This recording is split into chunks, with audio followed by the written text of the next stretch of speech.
All right, all right. I think we're good to go ahead and start here. Hello, everybody. Welcome to the stream. I'm not a professor, but you can call me Nat.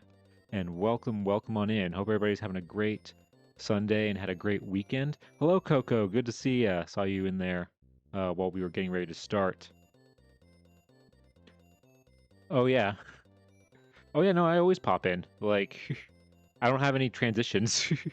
I just appear. I just, magically, teleport in. I should make some lore reason maybe as to why I'd have that, but really it's just because I need to make a transition. uh, but yeah, so welcome on in. Uh hope everybody's having a good weekend. Uh Not much. So we last streamed on Friday. We had a fun time playing some Stardew Valley. We're halfway through summer now of our first year, and everything's coming along. Everything's coming along pretty well, I would say. Um what else? Not really much has happened in between then. Just mostly doing chores and things like that around here. Of course I get ready to work tomorrow. Um but yeah, I will say I have been working on one of the things I did do this weekend was I'm working on the next YouTube short talking about this project, so I'm hoping that should be up by next week. So next Sunday, I'm hoping it'll be up by then. And just as a little bit of a teaser, I am also working on sort of two other projects for this stream. One of which is actually going to be our in about 2 weeks with our April 1st stream. So I have something special planned for that. So I hope you guys can make it. If you can make it to that one, I definitely recommend it. It's going to be a fun time. No spoilers as to what we're doing, but it'll be fun. Let's just say that. Um, so, um, let's see. Anything else in terms of updates? There's not really much else. Not much has really happened in that amount of time, or since our last stream. So I think let's go ahead and let's just talk a little bit about what we're going to be doing today. So let me go ahead and shrink myself down here.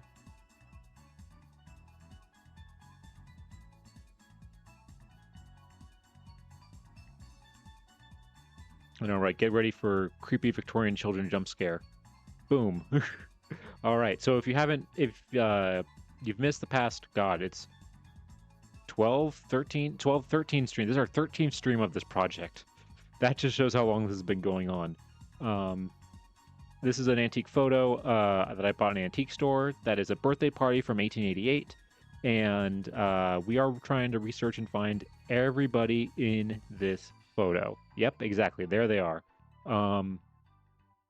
And one of the reasons that we're able to do that is because on the back of this photo, we got a list.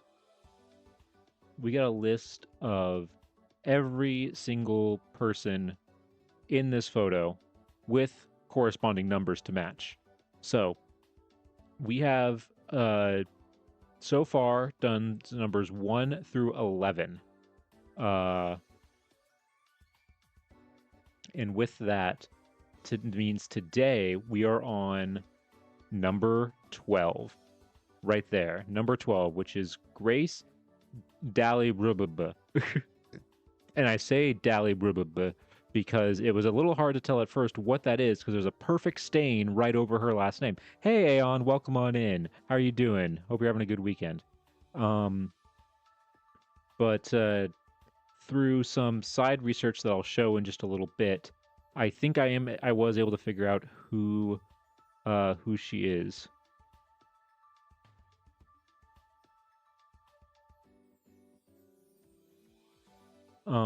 Let's see.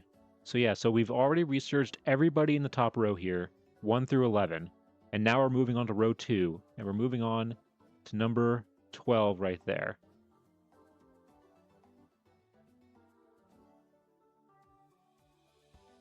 And it's crazy that after today, we will be officially halfway through this project.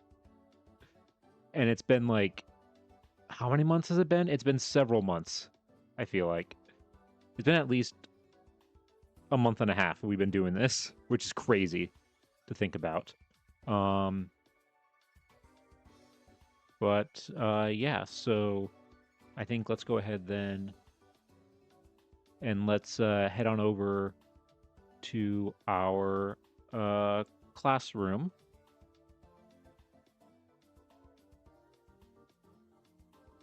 All right, so here we go. So, as we saw on the previous episode, today we are researching number 12. And according to my list here, we've already researched 1 through 11. Now we're on to number 12, which I believe their name is Grace Daily Rimple. And it's spelled like that.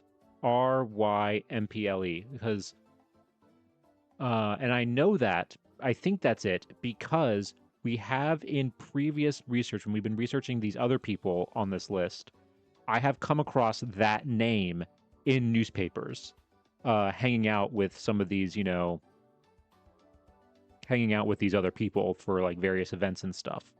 And so, basically, hold on, let me show you, because I think I have it here.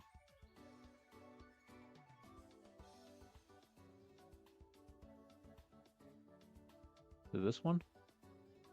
Yes, okay, so just to show you real quick what I was working with here. You can see there how, like I said before, that there's a perfect stain over her name. And at first I did kind of see the RMP. I saw the PLE at the end. And the it looks like an R.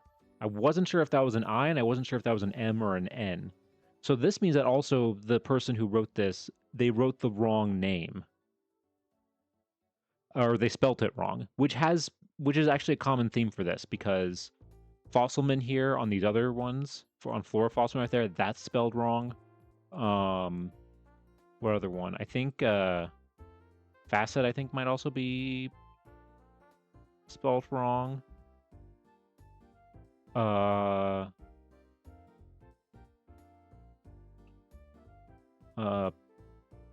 Yeah, so it's a common theme that this thing has. Whoever wrote these names down didn't exactly know the spelling of all of them. So Grace is who we're going to be researching today, who apparently is number 12 here. And I'll just come out and say it. I don't know, because that's clearly number 12 there. And according to this, Grace, I personally always thought Grace was a girl name. And it's a little hard to tell with this photo because it is old, but I thought that looked like a boy. But also it is very common in some of these older, like, in Victorian era to like dress. There wasn't really a direct like connection, like men, like boys and girls were dressed similarly. There wasn't really a boy style and a girl style, so maybe that's why.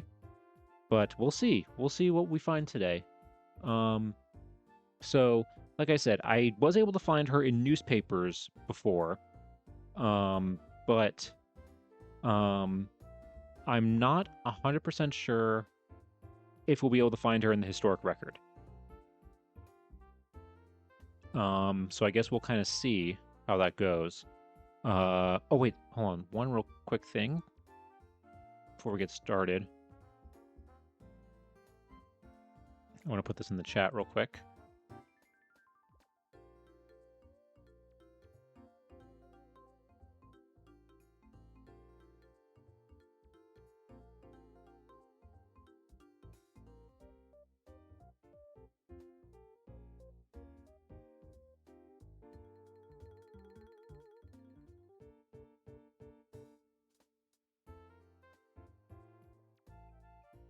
Okay, hold on. There we go.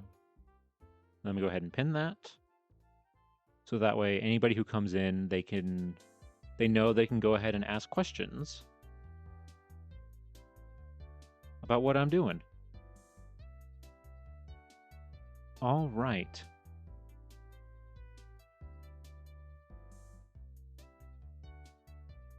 All right, so Grace here. We're gonna start here and see if we can find it. When we were doing preliminary research before, we couldn't find her in the historic record, which makes me think that she moved around a lot. Wait, no, why did I write that there? That's supposed to go.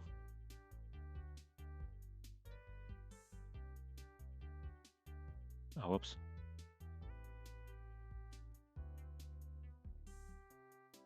Okay. So yeah, so I'm pretty sure she's... I'll start with Wyoming County.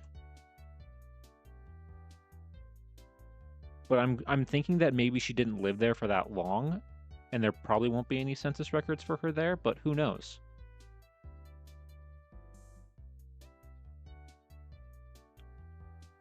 Let's see. Okay, no, not. Let's see. Yes, questions definitely are important.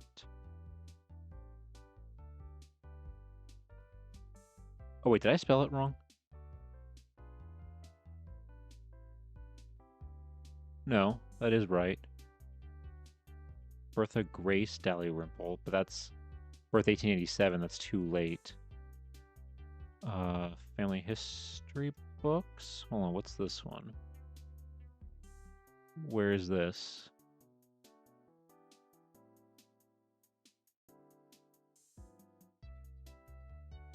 Samuel Herring's...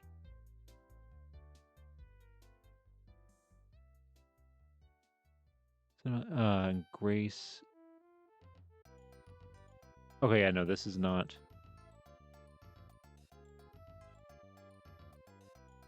This is not right at all. So that's not a great sign. That immediately we're not finding who we need to. And this isn't right because the years are off, and also she's in Canada.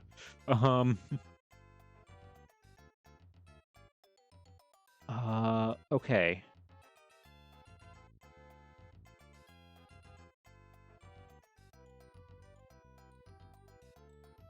Maybe looks and sounds like. Maybe we'll change to that and get a few more.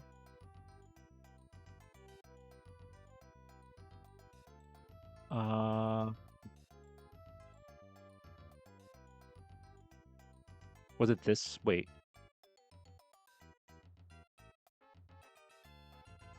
Is this it?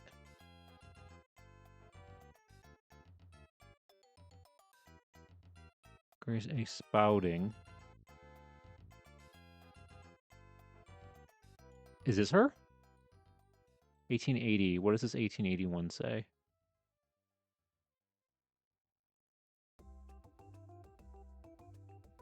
Grace A. This is Dalrymple.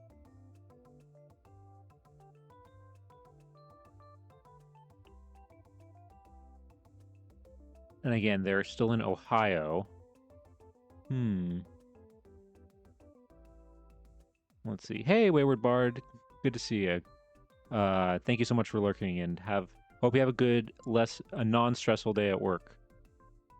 Okay, well, how old is Grace here?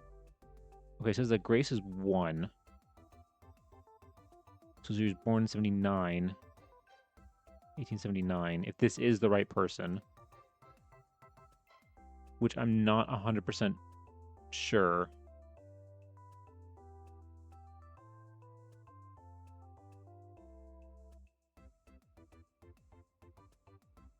Because there's this one also. Oh wait, no, that's the other one that we... Yeah, Dalrymple, it seems to be kind of the more common spelling.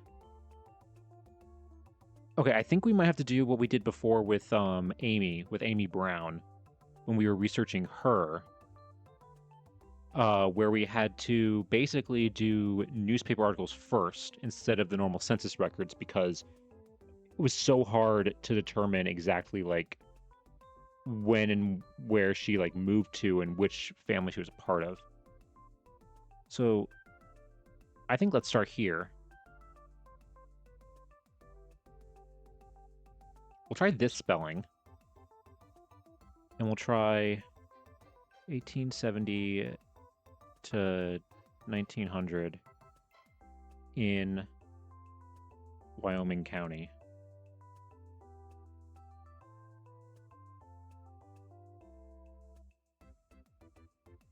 Okay, nothing. Do I have to get rid of that Y?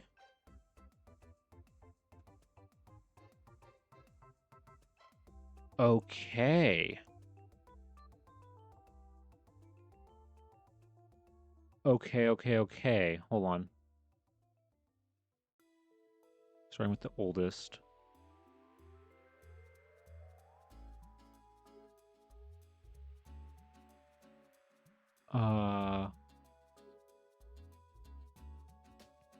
Okay, so we got a few here.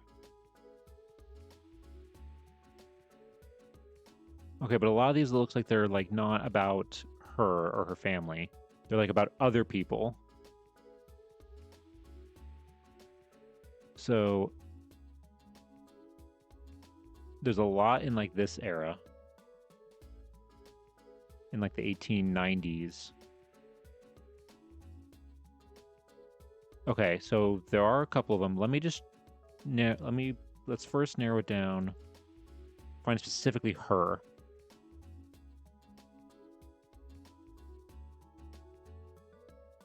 Okay. Okay, it is Dalrymple. I spelled it wrong. Hold on. Did I spell it wrong in here? I did. That's my fault. I can't read. So it is Dalrymple. So yeah, again, whoever wrote on the back of this photograph spelled it wrong.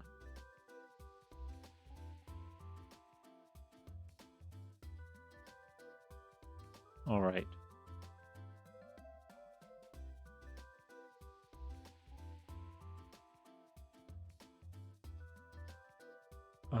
Okay, so the only thing that comes up is specifically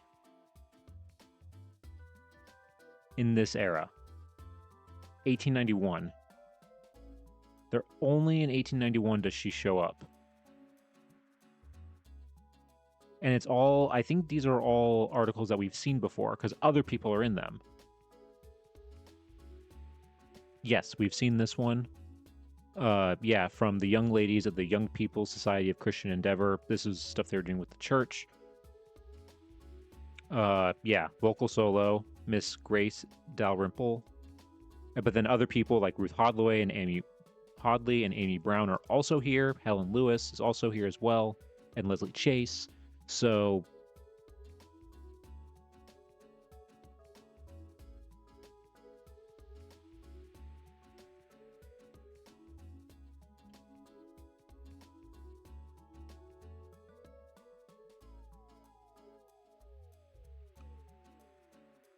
okay, yeah. Yeah, we've already seen this one before, and then this other one I think this is just the same article, but like, yeah, this is the same article, but just a different format. As I think this one's formatted better. It's better spacing, and you can see like who was performing what and everything.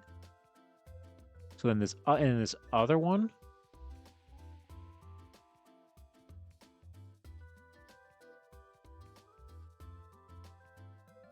Okay, this is I think a new one.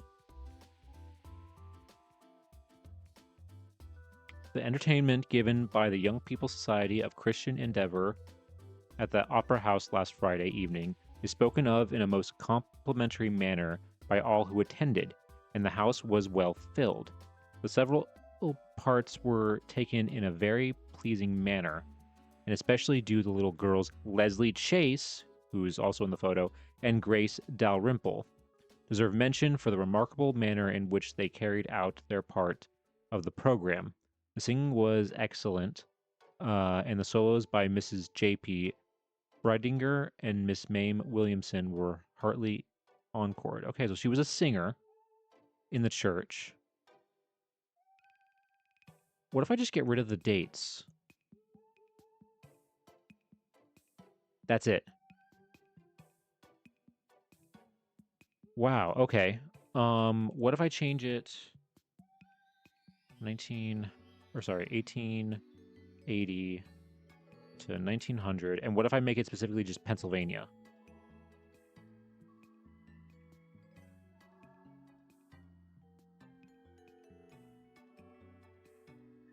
Wow, almost all of Pennsylvania. In all of Pennsylvania during that time, there's only these records of grace. Marriages. Wait. Hold on. Spalding Dalrymple in Connenaut Township, Erie County, April 25th, 1899, by J.W. Scott, Esquire, Mr. Alfred Spalding, and Miss Grace Dalrymple, both of Connaught Township. Okay. I don't... Okay.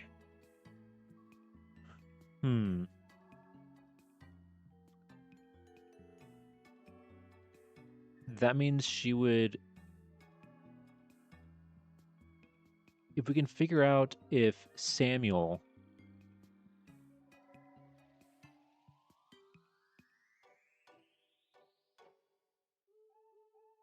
If Samuel, her father, lived... Hold on. Let me look up real quick. Samuel.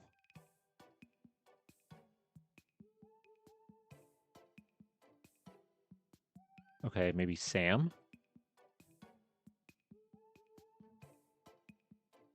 Okay, what's this?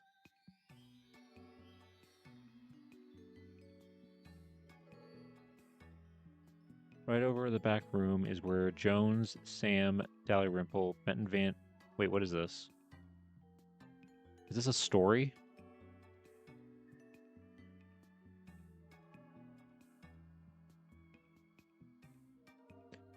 Town with one inhabitant. Takes visitors around and gossips about his old neighbors. Comoville, California? Huh. Okay, yeah, so this is a different Sam.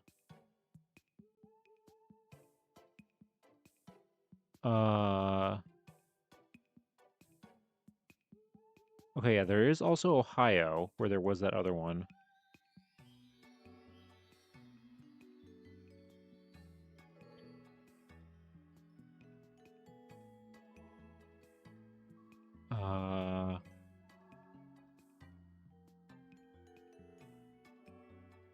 That's the same article. Let me try Samuel here.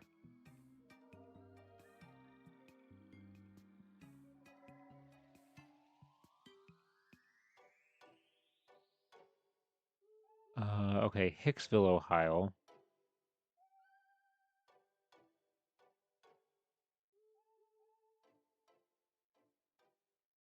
Okay. Hicksville, where is this one? No, this one's in Piermont.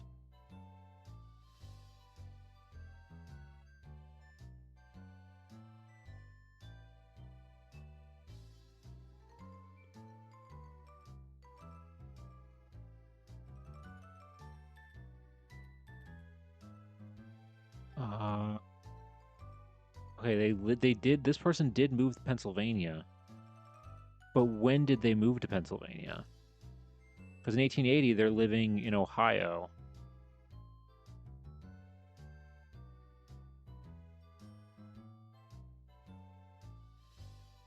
Hold on, let's look at this 1900 census. Where are they living in 1900?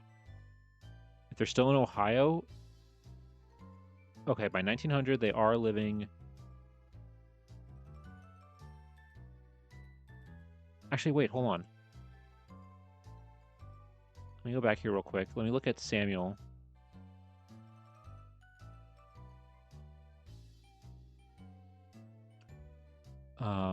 Do we have an 1890 census?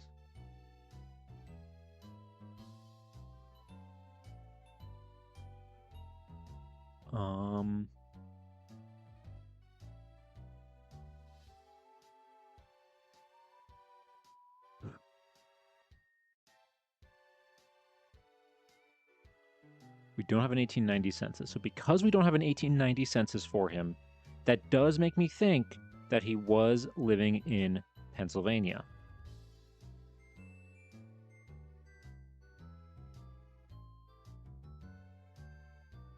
What about... Hold on, I will look at this obituary real quick. Oh no, these aren't obituaries.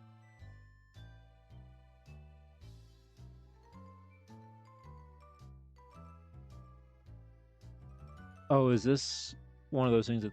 Oh, I know, this is from 1876.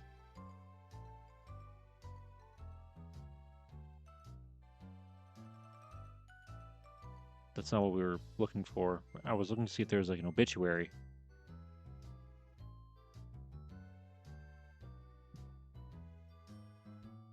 Okay, maybe what we might have to do then is look at maybe her obituary?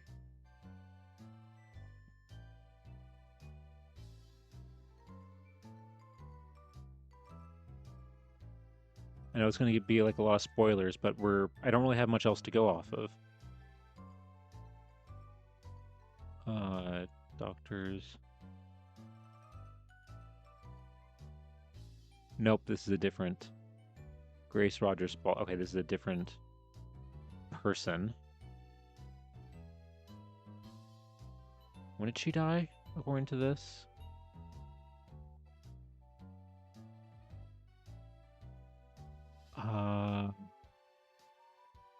1970. Okay, let's try that.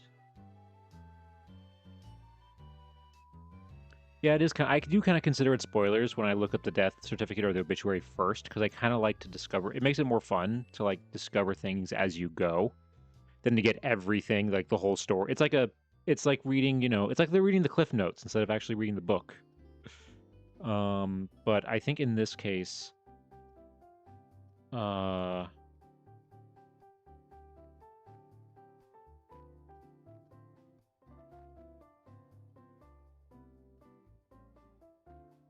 Pennsylvania?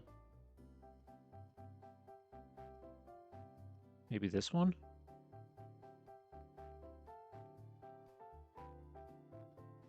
Oh, wait. I have the wrong years. 1970.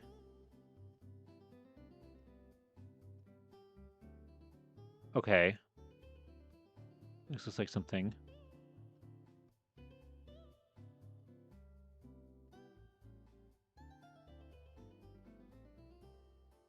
Oh, wait, hold on.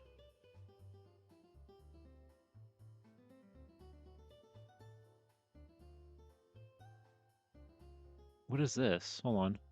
City-oriented artist chooses Pottstown as charming place to live and work. Their marriage on the West Coast. Skinny to life. Life and artistic pursuits. Town of Pottstown. Building the decision was purchase a home. Okay. Pen and ink cover illustrated with humorous accounts, including the area history, was drawn by Montgomery Spalding. Slay appears. Well versed with the art and illustration, Mr. Spalding is a professional in that field and currently employed at the advertising department of Levitt's Furniture Store. He started technical illustrating as a young man with an inherent interest in art inherited from his mother, the late Grace Spalding, a professional interior decorator. His father Irving Montgomery Spalding resides in Los Angeles, California.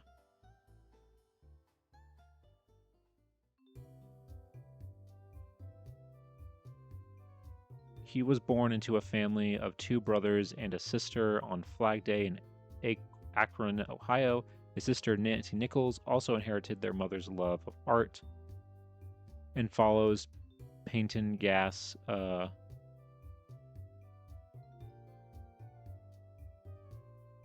Painting. I think it's supposed to be painting as. Painting as. Okay, wait. So, okay, so this is interesting. Okay, it says professional interior decorator. And this says his father resides in Los Angeles. But was that because she was also... so does that mean was she living in California?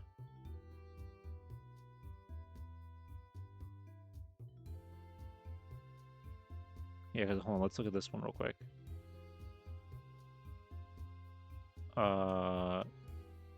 No, this is not the right person.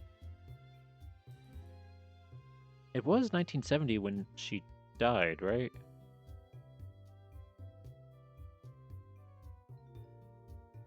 Yeah, May of 1970.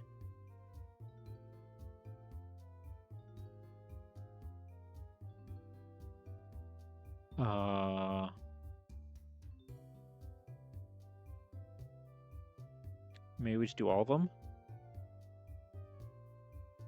Grace L. Spalding, that's not the right... Actually, wait, hold on, yeah.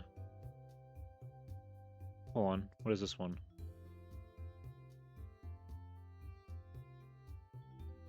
William Clement observes 93rd. William E. Clement of North J, currently residing on Wilshire Hill. At the home of Mr. and Mrs. Donald Perkins, observed his 93rd birthday on Tuesday. He was glad the wind of Monday was gone away. And was born at Hallowell in 1877. The son of James Edwin and S.E.N.F. He was a Mason.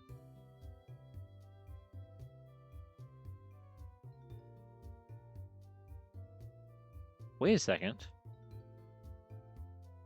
His late wife, Grace A. Spalding, died in February of 1867. Okay, I think this is a different Grace. This is a different Grace Spalding.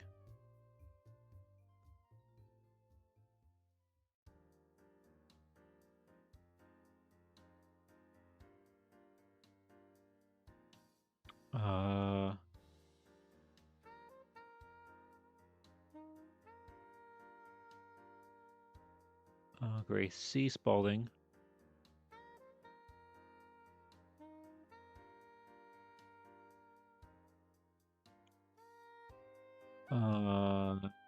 This is Michigan.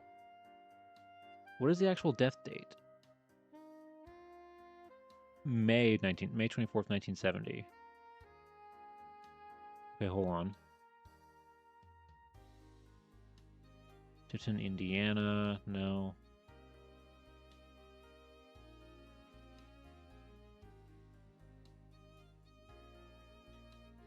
Dang, nothing for her? That's crazy.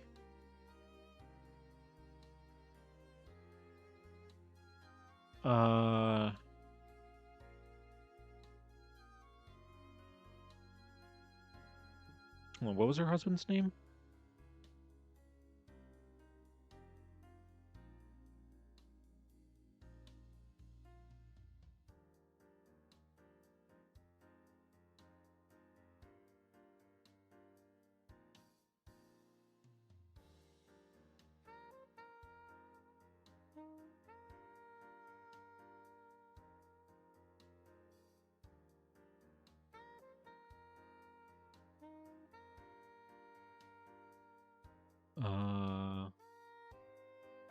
Here we go.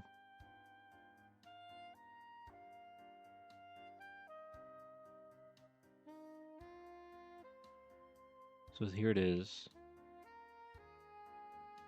Grace. They've been married for 1 year. Born in Ohio. farmer. Okay, this is...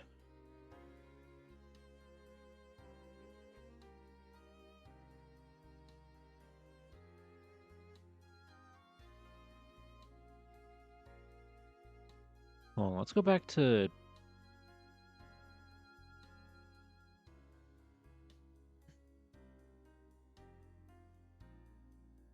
Let's try...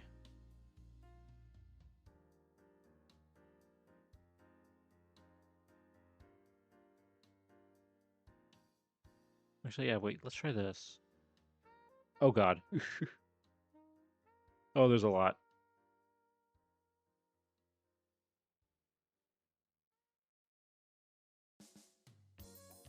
Actually, wait, would her... Find a grave maybe have something? Yeah, it does have her maiden name. Spalding... Alfred... Grace...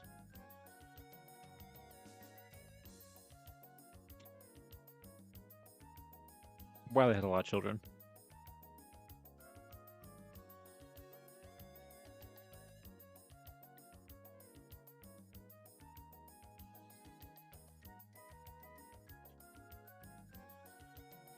But there's not enough information to go off of.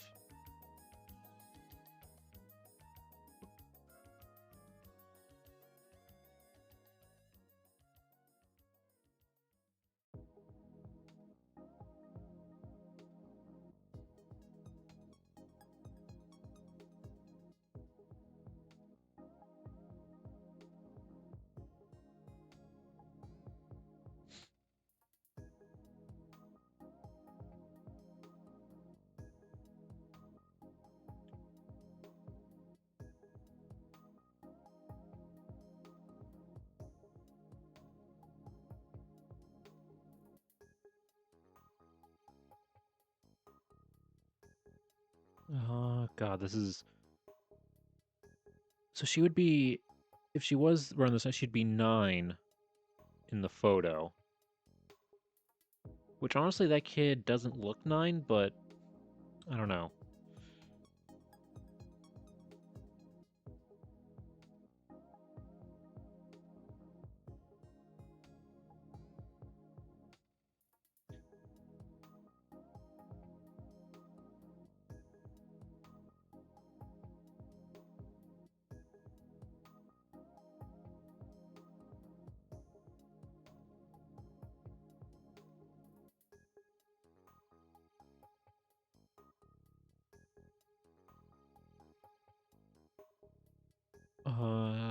Hold on. We add... Because we need to know that one was born this year.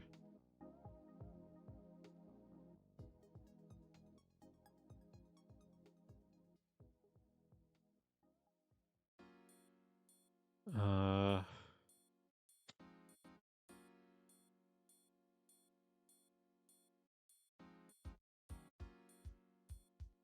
1878. It's also the same year. God, there are so many... Oh, wait. Who's this? Grace?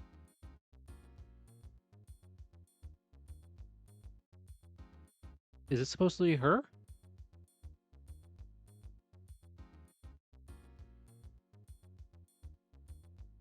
Oh my god. Okay, wait. Okay.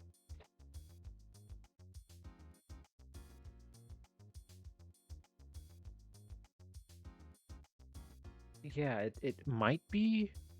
But anyway, this is the right person I'm trying to look for. Okay, 1899.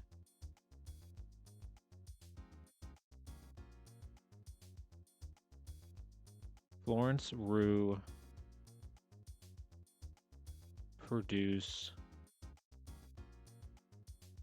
Okay, she had multiple siblings.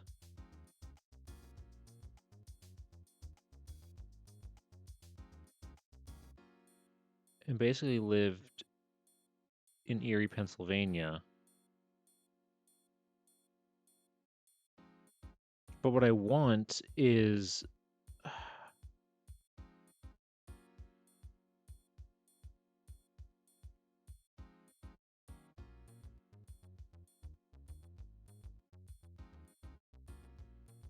Because what's also weird is the fact that, like, if I remember correctly, if we just put that last name,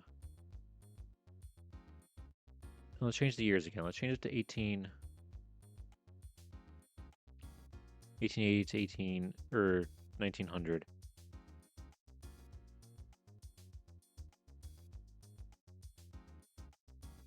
Wyoming County, Pennsylvania. Uh,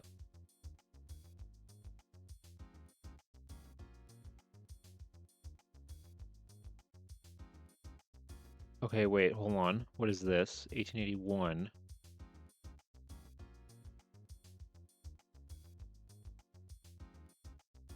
The 90th Annual Convention of the Protestant Episcopal Church in Maryland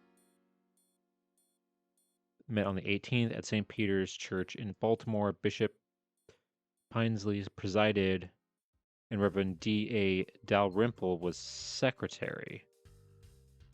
Okay, that doesn't necessarily have to do with anybody from Wyoming County.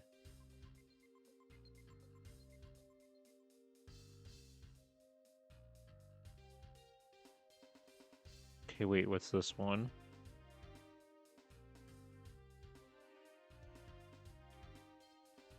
Mrs. Nellie Eastman and Miss S.L. Moody took the morning train on Wednesday for New York.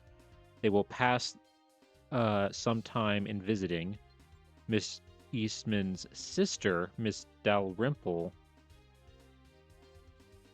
at Hoboken. Okay. That might be something.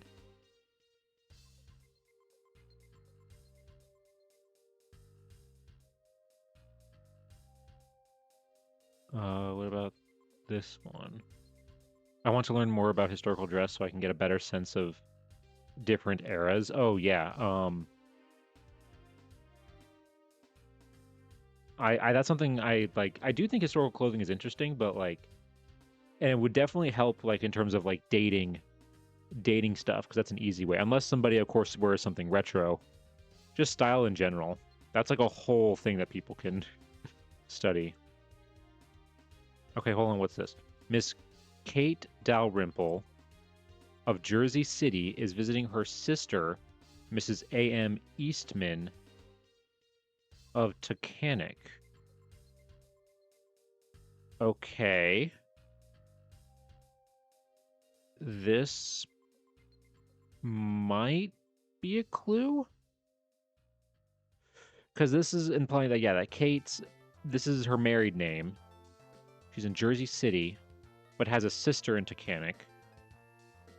Maybe she visited?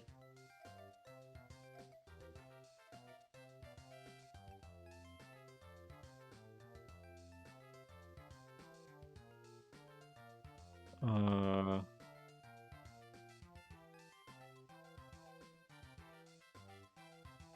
Hold on. The Bible says, early in the year 1845, went to Cartwright Castle in attendance upon Miss Margaret. Oh, okay, no, this is just a story. This is just a story.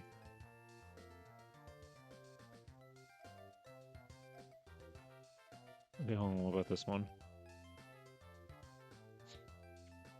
Mrs. A.M. Eastman and her daughter, Ida, are visiting Mrs. J.M. Dalrymple at Hoboken. Okay.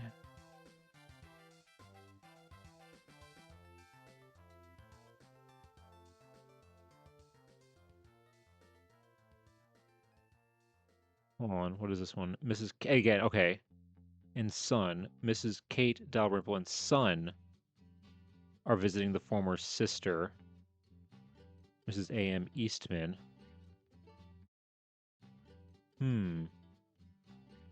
This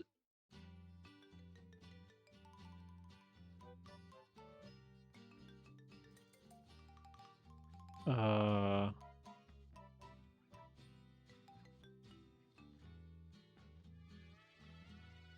hold on, what else? I don't know if this is gonna lead anywhere.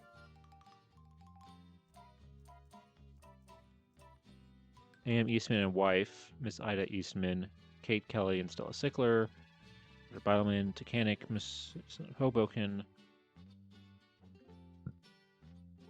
Let me look up this Kate real quick.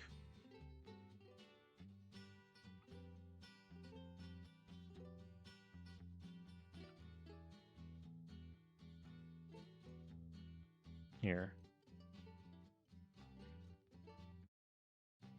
Kate.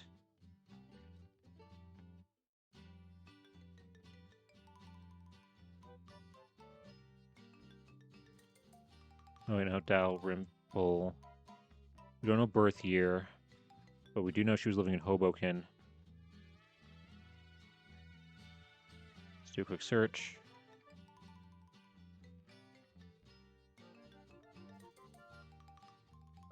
Okay, not that one.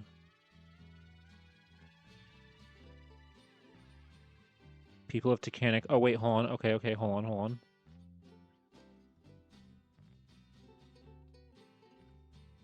Francis. Okay, well, so not this one. Because they didn't have a daughter. They just had a daughter named Mary.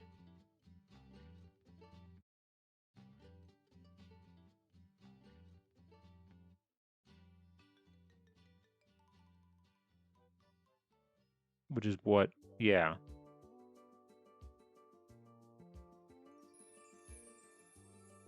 Hmm.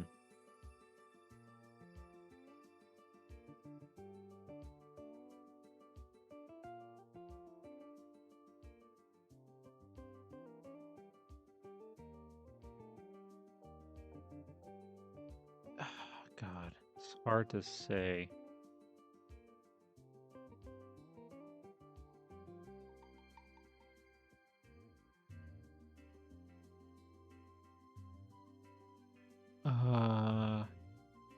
I think that's her. I think this is the right, because it says specifically people of Tacanic, Pennsylvania.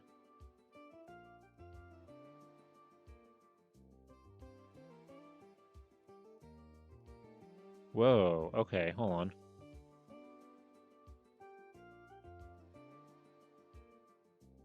Okay, so this is somebody else's tree. I don't see any names I recognize on here.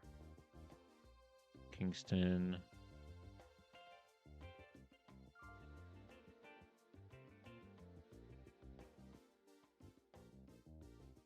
Yeah, I'm not entirely sure how...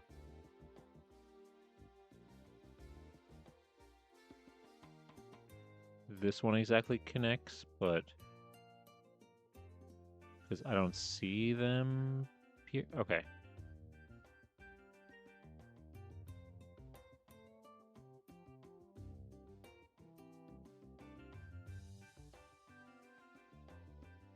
So...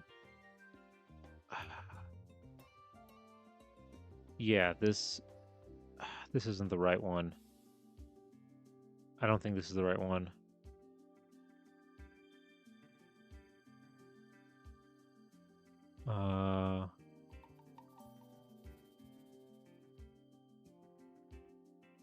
Hold on, wait. Mrs. J.M. Dalrymple and son Cluwell of New York. Okay, wait, hold on. Is that the same person? Yeah. J.M., which is... yeah, okay. So this, yeah, we know now these ones are not the right person that we're looking for.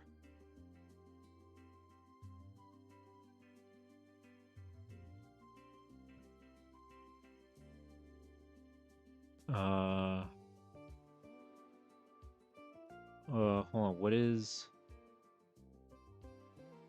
this? Reverend Dalrymple will preach in the Presbyterian Church next Sunday morning. Okay. We do know that most of the people in this photo were part of the Presbyterian Church.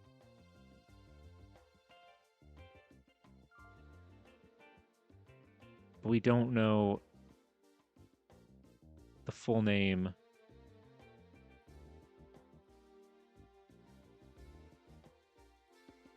Hold on, what's this one? Wedding bells. No, this isn't.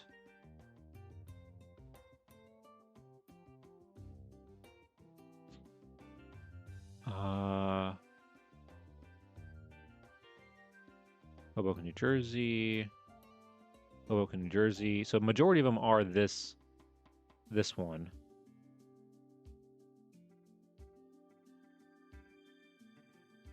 Hold on. Wait, what's this? Okay, hold on. Reverend F.P. Dalrymple of Shawnee will preach at the Presbyterian Church next Sabbath. Okay. This could be a connection here. F.P. Dalrymple.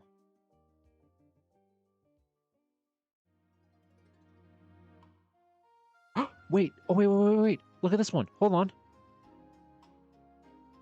Reverend... Oh. Okay, hold on. This is actually good. Reverend J.H. Brown of the Presbyterian Church in this place exchange with Reverend Dalrymple of Mehoopany on Sunday. Okay. This is actually crazy because Reverend J.H. Brown is Amy's father. That's John H. Brown, who was also from Shawnee, Pennsylvania, and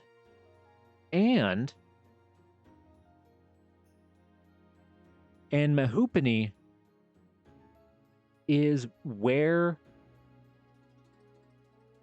is nearby to Tacanic.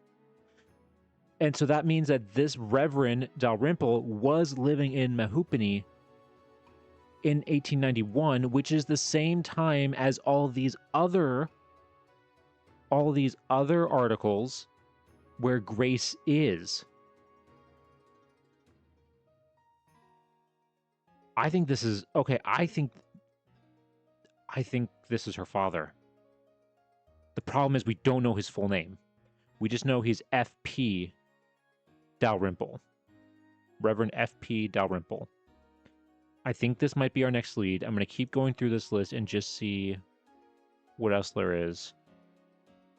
Okay, this is these 1891. Yeah, Grace. These are the ones that we've already...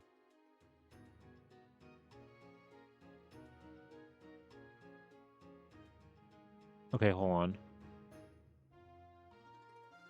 Yeah, Reverend Dalrymple of Mehoopany conducted services for the Presbyterians at the courthouse Sunday morning. Okay.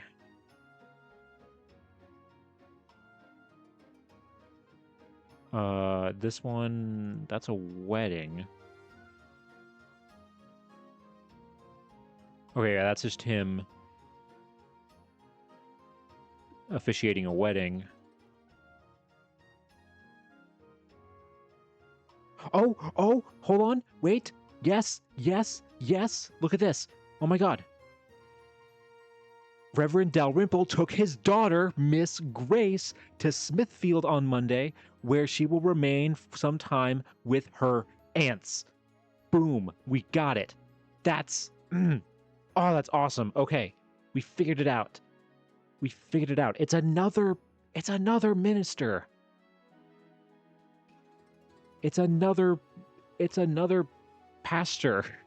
We've had 3 pastors, like 3 kids of pastors on here. We have 1, 2, and this will be 3. Yeah. Okay, so yeah, so when somebody's crazy difficult to find, it's because they're a pastor, or they're the child of a pastor. But no, that's it. Okay, now we just need to figure out what... Okay, so I don't think that's her. So yeah, this Spalding one, I don't think this is her.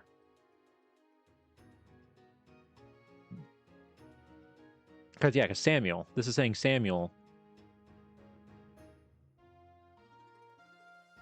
Oh, are we in ads? Okay, I'll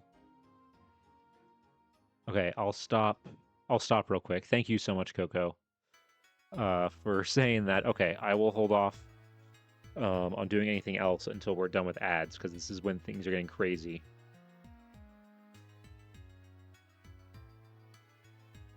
Wow. Wow, wow, wow, wow. Okay, okay.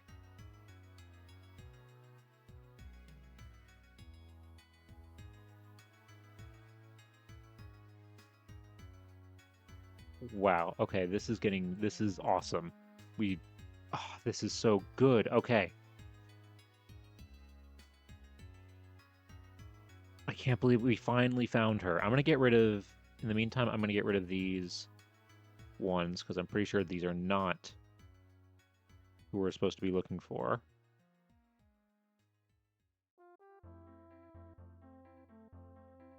Yeah, these are not it.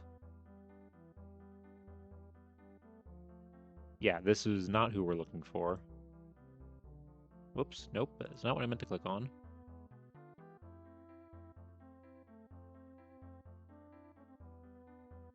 Okay, I think we'll just do a new search, because we gotta figure out, okay, who Reverend FP. So yeah, so this says he's living in 1891. He says he's in February of 1891, so he's living in Shawnee.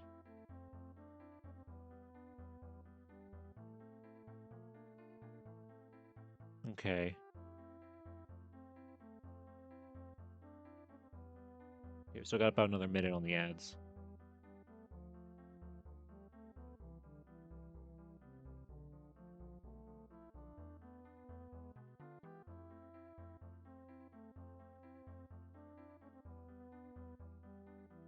I'll take this time to get some water too and stand up real quick.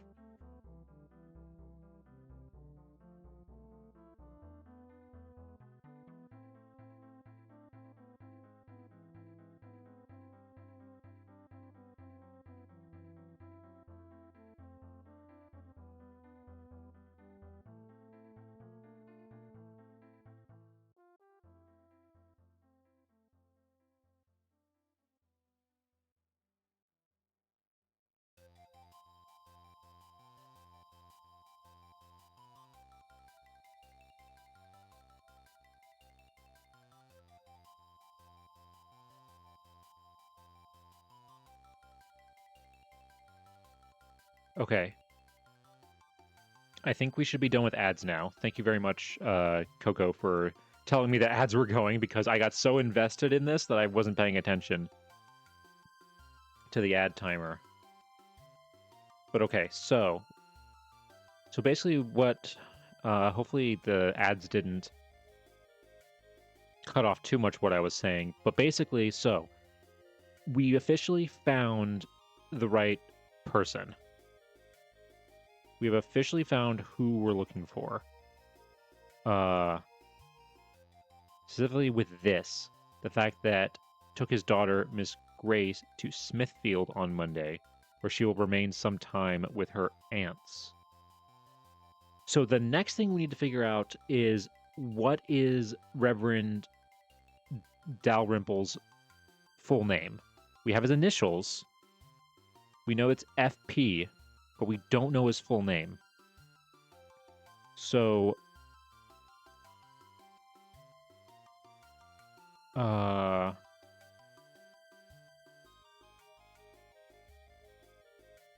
let's see, what's this other one? The first time in several weeks, floodgates were open wide on Wednesday, and rain fell. So rain fell in torrents all day, keeping thousands of people from town and interfering somewhat with the ceremonies attended upon the relaying of the cornerstone of the Presbyterian Church. Yeah, Reverend L. Dalrymple of Mahoopany and Reverend J.H. Brown of this place.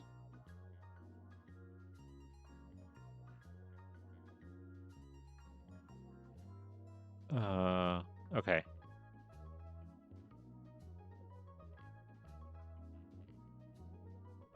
I think this might be a typo with the L, because yeah, this is Reverend F.P. Dalrymple.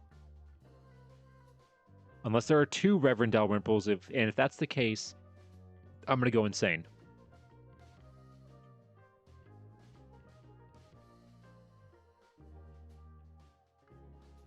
Okay. What's this one? Reverend Dalrymple of Mahoopany preached at the Presbyterians here on Sunday. Reverend Brown of this place performing a like ceremony for the Presbyterians at Mahoopany. Okay. So they like switched.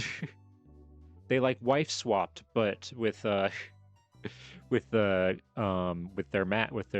churches. Each one performing in each one.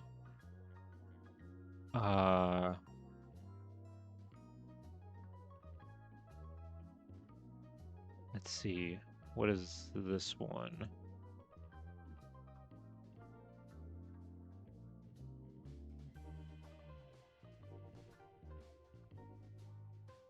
Reverend Mr. Metzer of Tacanic preached a very entertaining sermon Sunday morning in place of Reverend Mr. Dalrymple.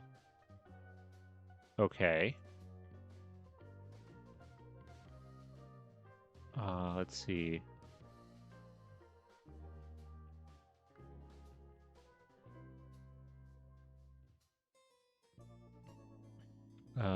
A classmate of Reverend Mr. Rimple. Well, okay, that's just talking about somebody else who's preaching for him again.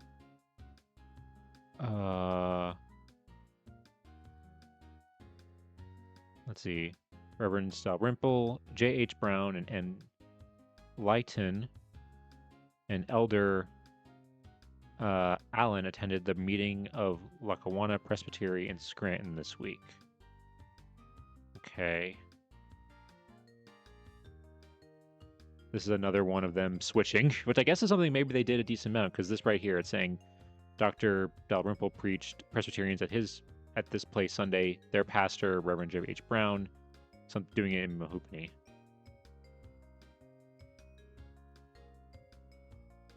Okay, hold on. Wait, look at this. Okay, hold on. Reverend Dalrymple, who has been filling the pulpits of the Presbyterian churches at Mahoopany and Meshhopen, has accepted a position as one of the instructors in the Susquehanna Collegiate Institute of Towanda. At Towanda. Okay, wait, hold on. Where is that? Let me pull up Google Maps real quick. Where is Towanda?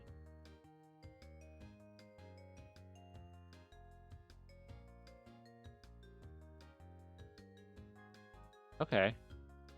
Okay, so it's not... Here we go. So you guys can see. It's not super far. This is Tacanic, where we are, and this is Towanda. Meshhopen and Mahoopany, these are the two places where he was doing his services. Hold on.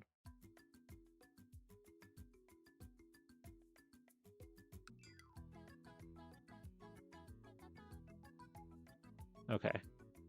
Sorry, I just need to check something real quick. Alright, but anyway.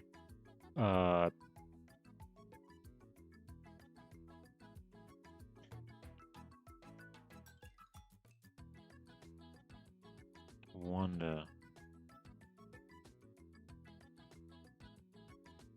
Okay, it's not that... Doesn't look like it's that big of a town. Is there a college here?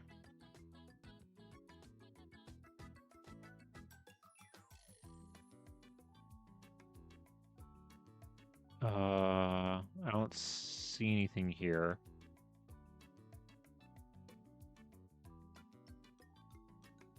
What was it called again?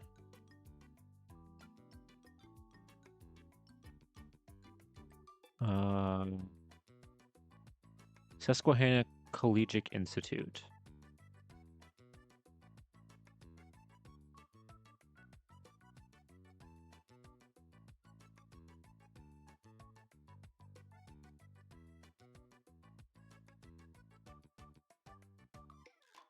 Okay, there's Susquehanna University, but that's in a different place.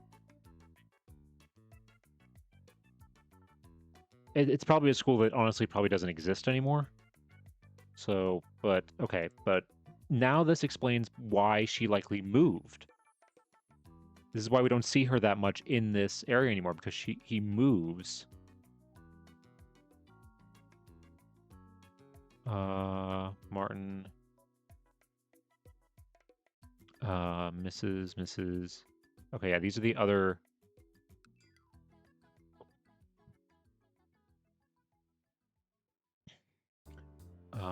But the problem is though is that if that is a smaller, kind of more rural place, they might not have.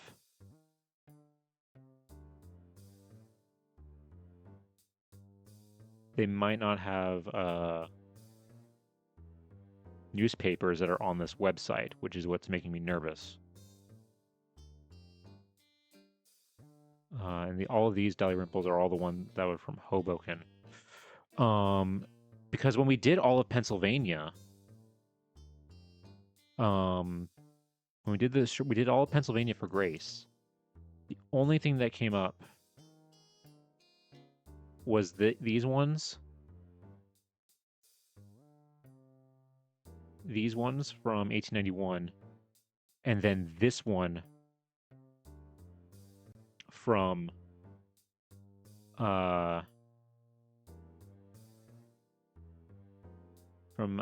near kind of like in this other near Erie, Pennsylvania, but we know this is not the right Grace because this is the one that was from Ohio. Okay. So like I said, we need to figure out who Reverend Dalrymple is. If we can find his full name, we can hopefully figure out who he is. So Reverend F.P. Dalrymple.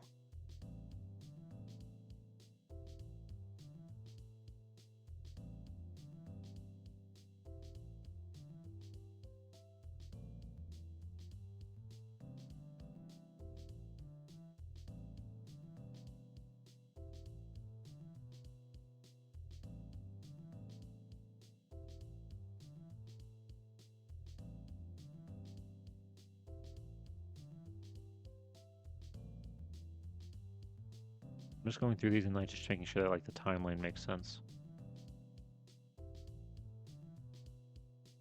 And it seems like it does. Okay. So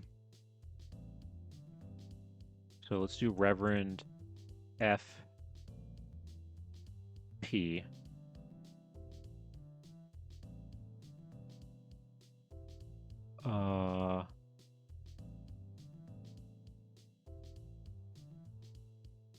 Okay, these are L 1886.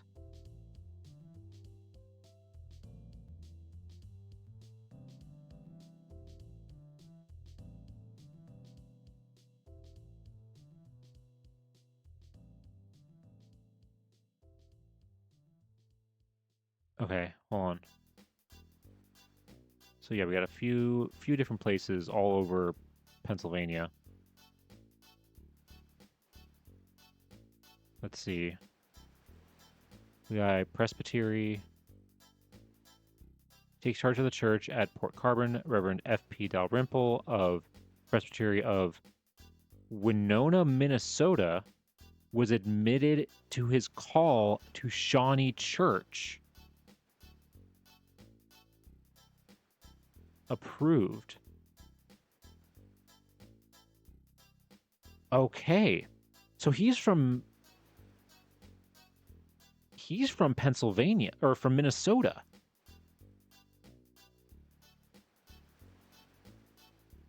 He's from Minnesota.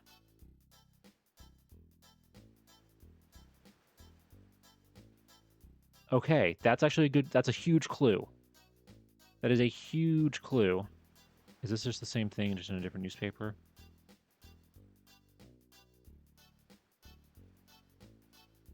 Okay, yes, that is just the same thing. That's also the same thing. Okay, hold on. What is this one? Reverend F.P. Dalrymple. Wait, hold on. Oh, married. Yeah, okay, yeah, he's still at Shawnee. So he's at Shawnee during this time.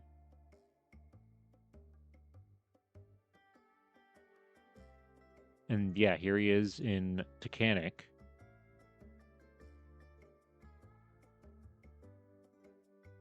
That's in February. That's one we already read. Okay, April of 1891. Hold on, what's this one?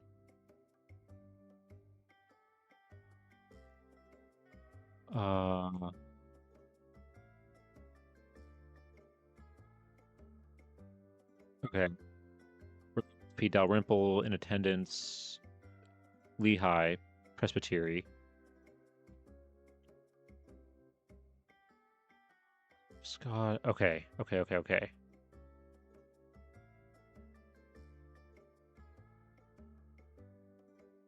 just want to make sure there, because I'm nervous that because in some of these we referred to as FP Dalrymple and then just Reverend Dalrymple, and making me nervous that there's two different Reverend Dalrymples. That's like my nightmare situation right now, is that there's actually two of them.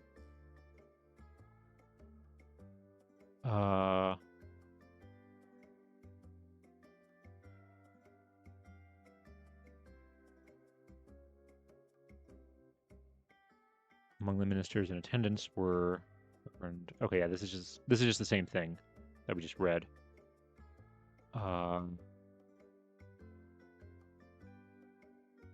Okay, hold on. What's this one?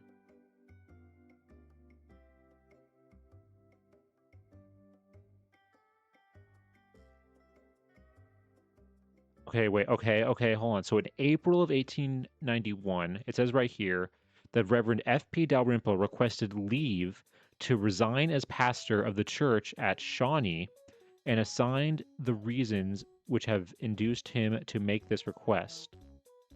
And the pastoral relations existing between the Reverend Dalrymple and the church at Shawnee were dissolved from this day. Dr. Reverend J.M. Salmon was appointed to preach at Shawnee at such a time as may be mutually convenient to himself with the church, and he declared the pulpit vacant. Reverend Dalrymple was granted a certificate of dismission from the presbytery and a recommendation to the presbytery of Lackawanna, in whose bounds he expects to labor. The service is closed with a prayer at probably the modern. Okay, so yes, I think this is the same person because this is April. This is April of 1891, and Lackawanna is like right next to it's the county next to Wyoming County. So the presbytery might extend into that. It's possible that it could extend into that area.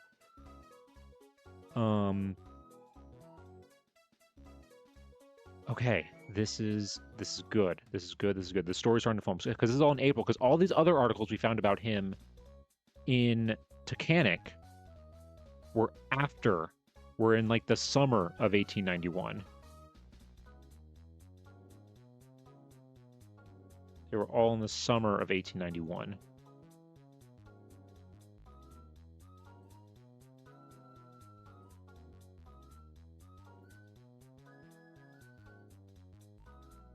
Is this just the same thing? Asked to resign his charge at Shawnee. Was recommended. Yes. Okay, yeah, this is the same thing. Actually, no, I will keep that one up. Okay, and then marriages. I think this is just him marrying somebody. Yeah, this is actually. Oh yeah, we already saw this one.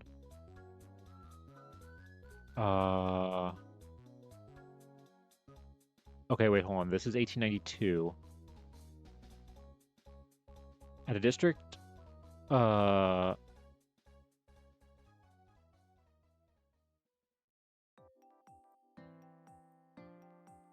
on, wait, what is this? Police, oh, the rascals. Where were they when George Smith was slumbering winds? Wait, what?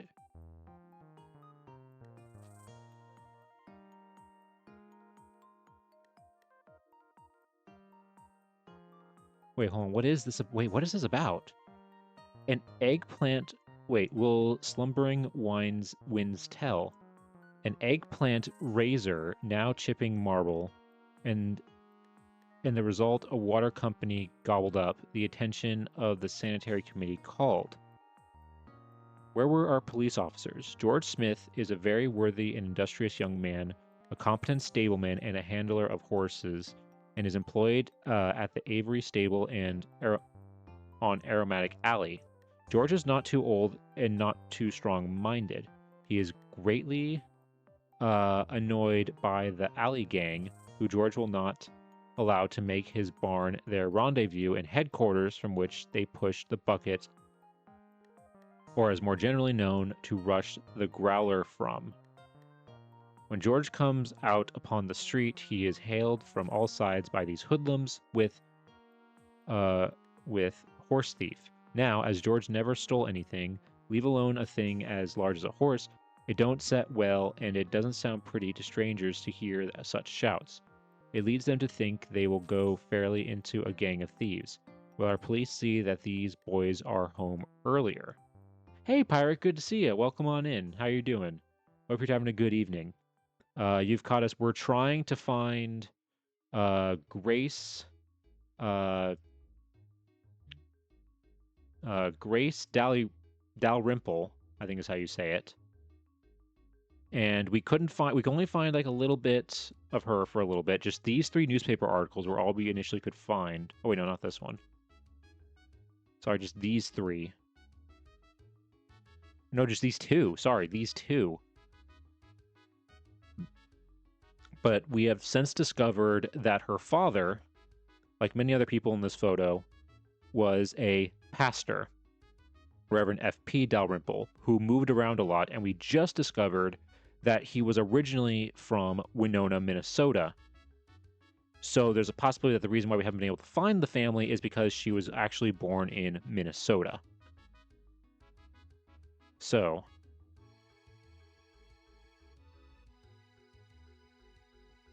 what were we reading again? Oh, here we go, yeah. At a district school entertainment given by the ladies of the Social Society of the Presbyterian Church at the Opera House on Friday night, the Reverend F.P. Dalrymple of the Mehoopany Presbyterian Church will assume the part of Ichabod Crane, the protege, and the different characters of scholars will be assumed by the following good people. Oh, he's like performing. Okay, the doors will be open at 7:30, and the school will be opened at 8 p.m. sharp. Admission to all parts of the house, 25 cents.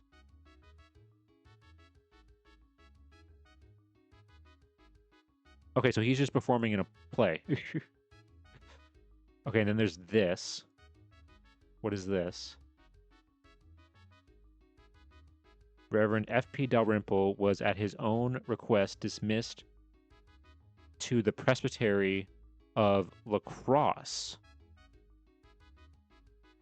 Okay. So this is when he left this presbytery. Because it's 1892, and I have it set to 1900. So he just disappears from Pennsylvania during this time. I don't know where La Crosse is.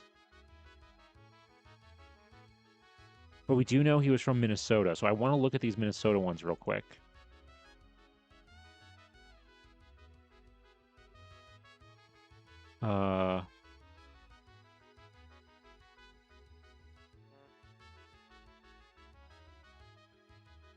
Okay, wait. Look at this. Hold on. It goes from 1884 roughly here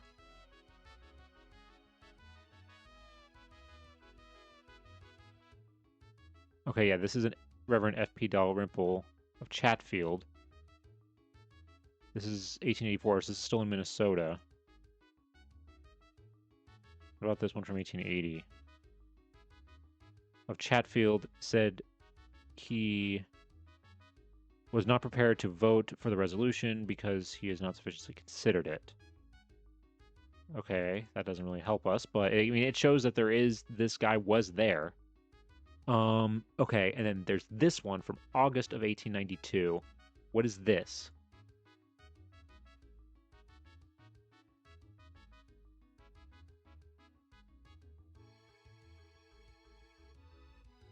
Okay, hold on. Gainesville, Wisconsin.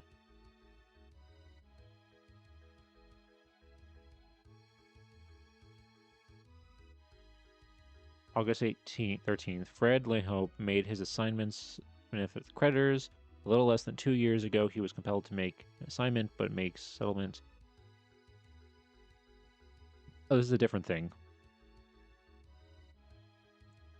Reverend F.P. Dalrymple of Chatfield has accepted the presidency of Gale College to fill the vacancy caused by the resignation of Professor Rogers. Okay, so no, wait, he's in Wisconsin.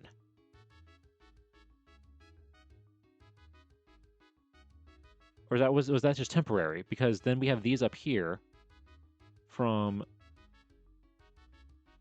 November of that time. Church announcement: Reverend F.P. Dalrymple of Galesville, Wisconsin, will occupy the Presbyterian pulpit morning and evening. Okay, hold on. But what's his full name? Okay, so Wisconsin, there's some.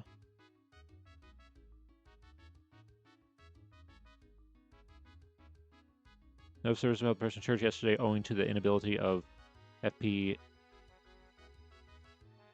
Dalrymple to be present. Reverend Dalrymple is president of this college at Galesville, Wisconsin. Okay, wait. So no, this is... Oh, wait, no, I didn't mean to exit out of that. So hold on. So let's look at Wisconsin then.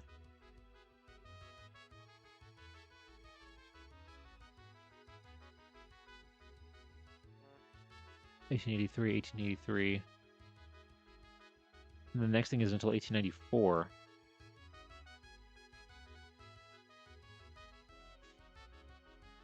Gale College, okay. Located at Gainesville, Trimble County, was established in 1859. Oh, wait, is this... College Presidents of Wisconsin. Gale College. Okay, wait. Okay, hold on. Then maybe this will give us thing. He in turn was succeeded in 1893 by the Reverend F.P. Dalrymple, AM, who at present fills the chair and president of the faculty. President Dalrymple is a Princeton man, class of 67. He is a graduate of the McCormick Theological School. He was a teacher of mathematics in Princeton after his graduation, indicating the high standing as to the qualifications which he had with President McCoosh. His brief charge of Yale College has already given evidence of his highest capability. In order to appreciate fully the work in which President Dalrymple has undertaken and accomplishing, it will be necessary to state that the school building was destroyed by fire in 1882 and involved great financial loss, as well as a loss of patronage. Dr. Smith raised the funds necessary to rebuild. By almost superhuman exertions, the synod came to the front of the fraud, struggling colleges, devoted philanthropists. The president of the faculty is the moving force. The work under President Dalrymple shows successful progress. Each year brings increasing attendance and a fine class of students. These represent the states of Wisconsin, Minnesota, Iowa, and Illinois. Some of the young men are preparing for the ministry.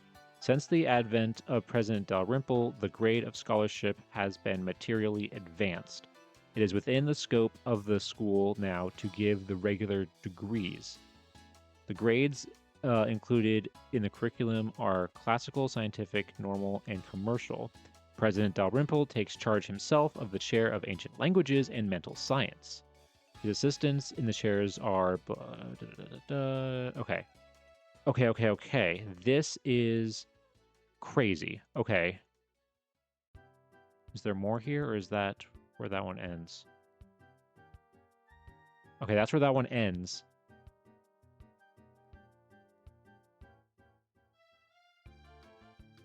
Okay, so this is why we can't find her in anything, because she's in Wisconsin.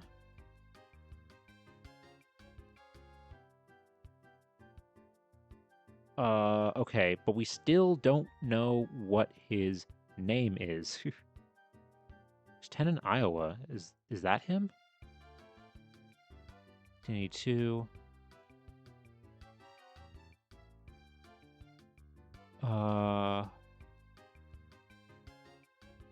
1892, 1892. Oh, wait, hold on. What's this?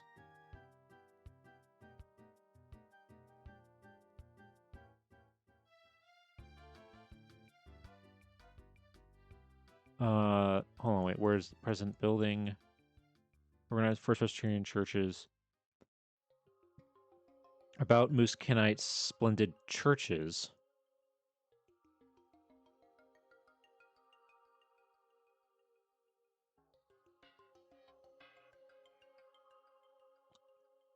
Okay, was he also in Iowa as well?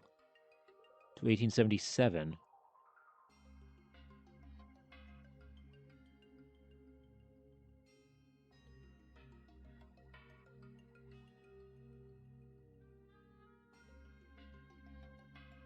Okay, so he was also there. God, okay, this... he is going everywhere.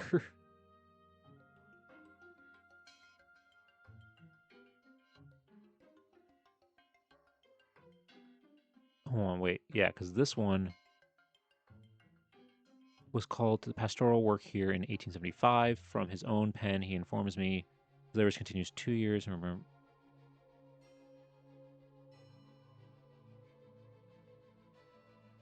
Okay, yeah, this is also talking about the history of, like, the church. Okay, but... Okay, hold on. If we get rid of Iowa... Where did he go? It's basically like this is turning into like a I Spy or like a Where's Waldo kind of thing, because you gotta try and figure out where he went, because he went all over the place. Okay, hold on. Let's change it to 1901 to 1920, and let's go back to Pennsylvania just to see if there's anything, if he goes back to Pennsylvania at all.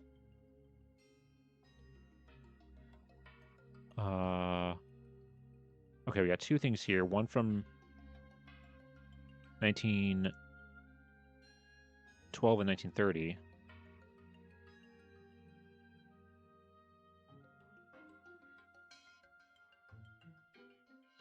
What are all the state news notes? Easton.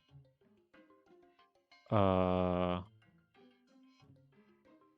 F.P. Dalrymple was dismissed to the Presbytery of Morris in Orange. Okay, so is he back? This is 1912. Is he back in Pennsylvania? But this is all we have for that era in Pennsylvania. We have more in Iowa and we have more in Minnesota.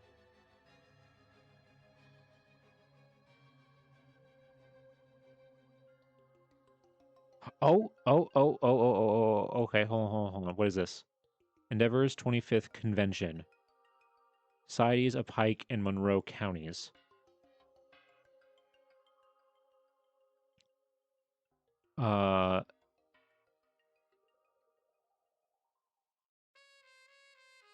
Held in the Middle Smithfield Presbyterian Church.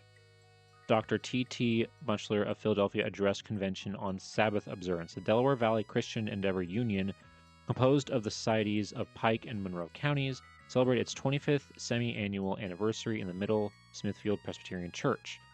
The convention was well attended and much enthusiasm was manifested by the delegates. The church, of which Reverend Alvin Blackwell is pastor, was prettily decorated for the occasion, and the members entertained the delegated at luncheon, for which they received a cordial vote of thanks. The place for the next meeting was not selected. Exercises were opened in the morning by a devotional service led by Reverend E.C. Hibbsman. Following delegates enrolled. Okay, Florence Bossard, Reverend Strauss Reformed. Reverend William Vesha, E. Strasbourg Presbyterian. Reverend F.P. Dalrymple. Grace E. Dalrymple. Elizabeth Dalrymple. Shawnee Presbyterian. Did they go back? This isn't one of those like, oh, this is what happened so many years ago. This is 1903. Did they go back to Shawnee?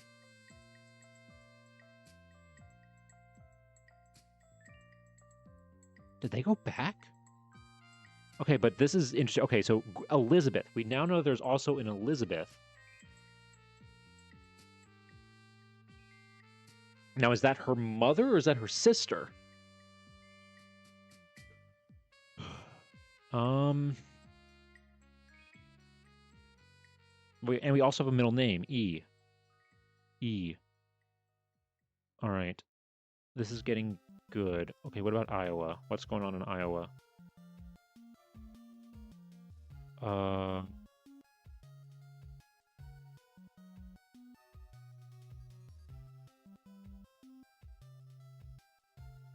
40 years ago. Okay, these are all talking about, yeah, him doing various things and being part of the church there. So many years ago, this happened. 30 years ago. Yeah.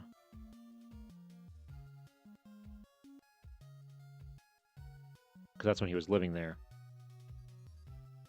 Yeah, 30 years ago. That's all that these are. What about the Minnesota ones? Okay, this one's 1919. What's this one?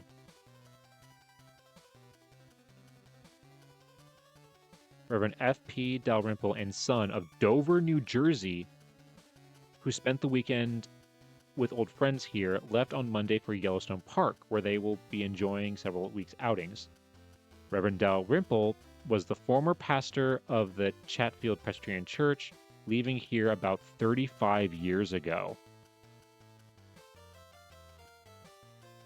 Okay. Okay. So now it's saying that he's in New Jersey, and we do have some here. We do have a New Jersey. We just have one from New Jersey, though.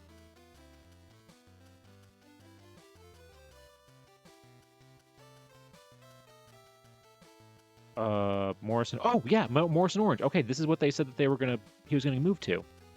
Presbytery of Morrison Orange met on the South Street Presbyterian Church on Tuesday last and was attended by an unusually large number of booth ministers and elders. Moderator Osborne, the chair, Reverend Presbytery of Louisville, Kentucky, Reverend Mitchell here in New York, and Reverend F.P. Dalrymple of Presbytery of Transylvania, Kentucky. Okay, now apparently he's in Kentucky.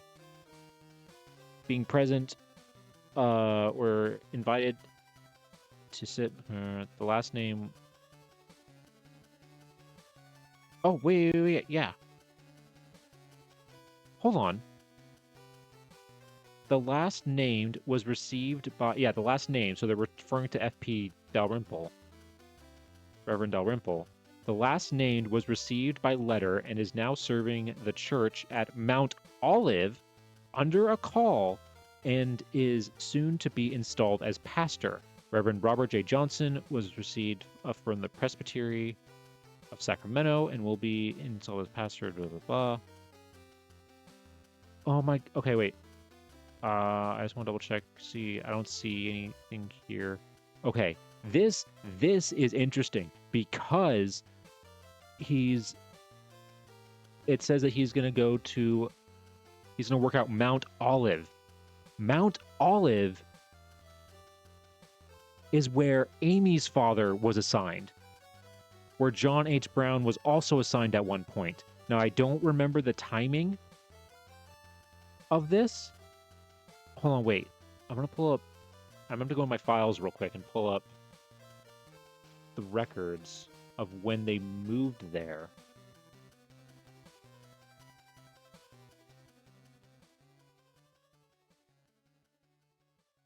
Okay, wait, yeah, we know they were there. 1902, he's still...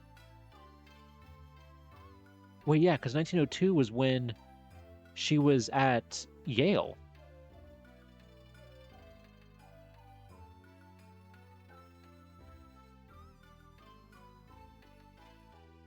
Yes, and he was... Okay.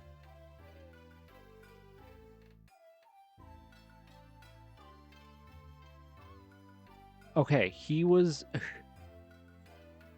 Yes, okay, so according to my notes... Okay, according to my notes, Reverend John Brown moved to Mount Olive, New Jersey, sometime between 1902 and 1905, because in 1902, Amy is listed as being a part of the Yale Art School during that year, like May of 1902, but then they show up in the 1905 New Jersey state census in Mount Olive. So they moved sometime between 1902 and 1905, which means it's possible that he could have... It's possible that Dalrymple could have moved there or been assigned there, because this is January of 1902. Dalrymple could have been assigned there, and then he's like, oh, wait, for whatever reason, he wants to move, he wants to be reassigned, or he leaves, and he's like, I know this guy, John Brown. You can go ahead and take him. I recommend him to take over for me.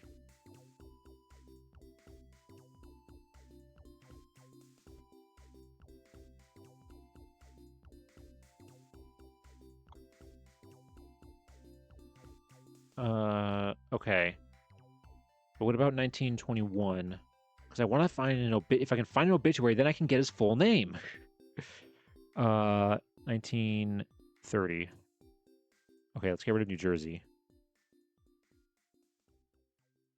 Okay, we have Illinois, Kentucky, and Iowa again.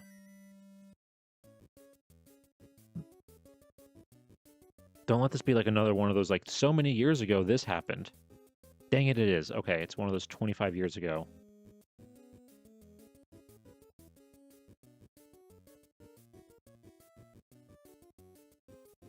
Oh, wait, hold on. What's this? Reverend F.P. Dalrymple of Dover, New Jersey, is visiting his daughter, Mrs. Thomas Gabbard, and family. Brother Dalrymple preached an interesting sermon at the United Presbyterian Church, which was enjoyed by a large crowd. Okay, so he's still in Dover, New Jersey, apparently. He's in New Jersey, and this is saying his daughter, Mrs. Thomas Gabbard. Now, this could be Grace, but it could also be...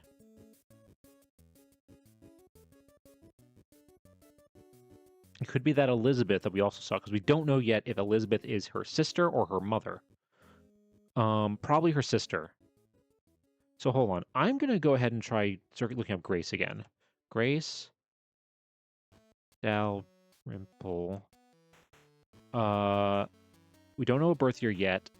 I'm going to say maybe born in Minnesota.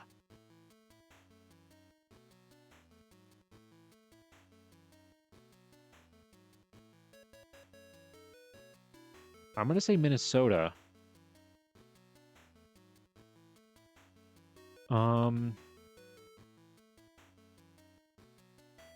I'll put sibling. I'll put Elizabeth. And let's just see if this brings up anything. No.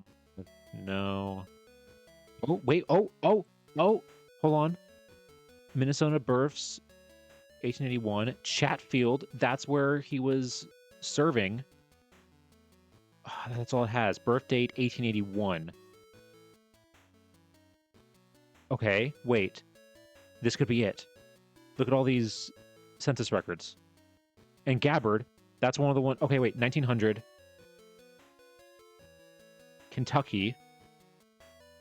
Who's her father?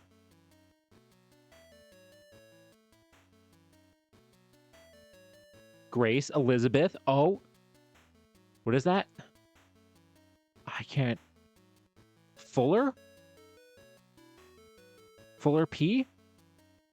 Is he a pastor? Minister! We got him!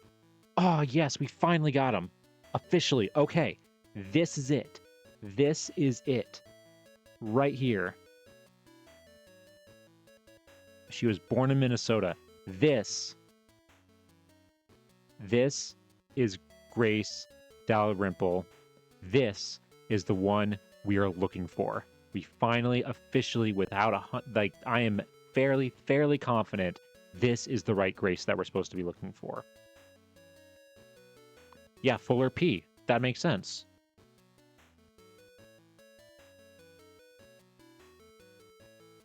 Okay. Wow. All right. And then Gabbard, yeah, so maybe she does get married to a Gabbard. And then, okay, yeah, we just saw the 1900 census. I think that's the oldest census we're going to have for her. Because again, yeah, that 1890 census, unfortunately, was destroyed in a fire. The year that would be the most helpful in all of this.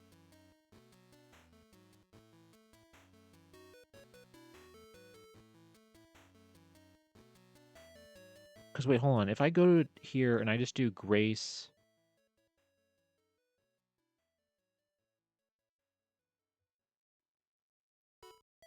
Grace Dalrymple... and make it between 1880 and 1900. No place. Yeah, we still get a lot. Not as many as you would think. So the Wisconsin and Minnesota ones are likely her. Not the ones from New Zealand and England.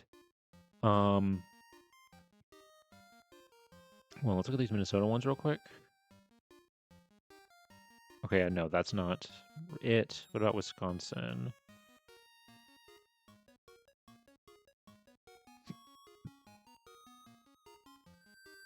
What is this one?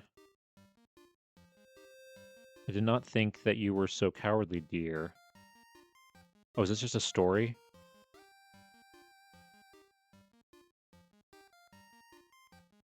Okay, yeah, this is just a story. With a character named that. So again... Okay, what about Kentucky? We know she was living possibly in Kentucky.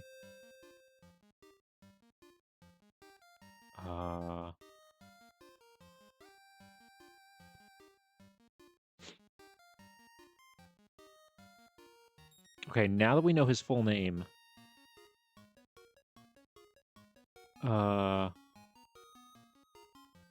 Okay, yes, so we know now she was born 1881. Let's change this.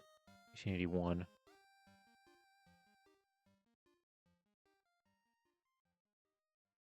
Yes, this is her. Fuller Porter Dalrymple. Died 1940. 1881. 1966. Kentucky. Okay. Oh, this is great. We finally... It took so long. But we finally found her. Okay. Wow, wait, how old was... Dang, he lived to be... He died in 1940. He lived to be 96 years old. Oh, wait. I didn't notice that. Her mother... Wait. Parents, 1891.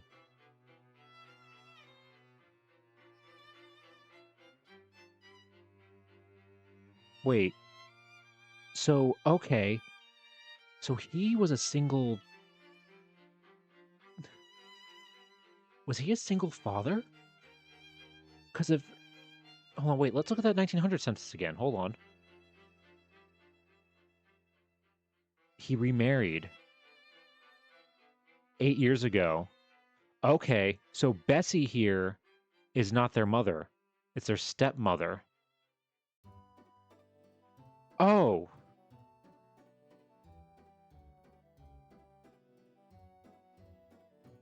Oh.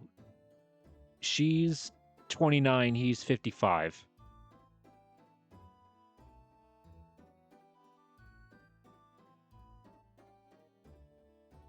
And then, oh, and then on top, okay, and Grace is 18. Grace is 18, and then her siblings are 5 and 2. That's why she has younger siblings, is because, so she was an only child, I think. Possibly. She might have been an only child.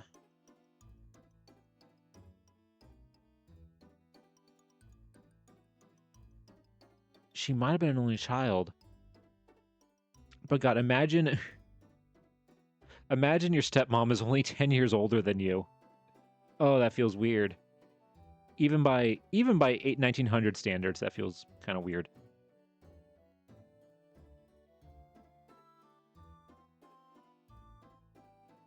New Jersey. Okay. So yeah, so Bessie is not... Okay, so we know then that she was living in Kentucky for a little bit. Let's look at some of these other records here. So by the 1910 one, she is married. This is the 1900 one. That's the first one we have of her. You really like that last name, Coco? It is a... I'm still not 100% sure how to pronounce it. Like, Dalrymple, I think is what I've been saying, but I feel like I've been doing different things in between. Okay, so... Here we are. We have Thomas and Grace. And then Thomas... Oh, we got Thomas Jr. here. And another son, Lynn. So Grace... Grace is 28 here. Thomas is 35. Married for 6 years. They've had 2 kids. Okay, what does he do? Is he in the ministry? Let's see. Oh, he works at a bank. He is a cashier at a bank. And he is living in Kentucky. Okay, but when did they get married? Okay, 6 years married. So they got married in 1904. Based off of this, if that's correct. All right, let's look at the 1920 census.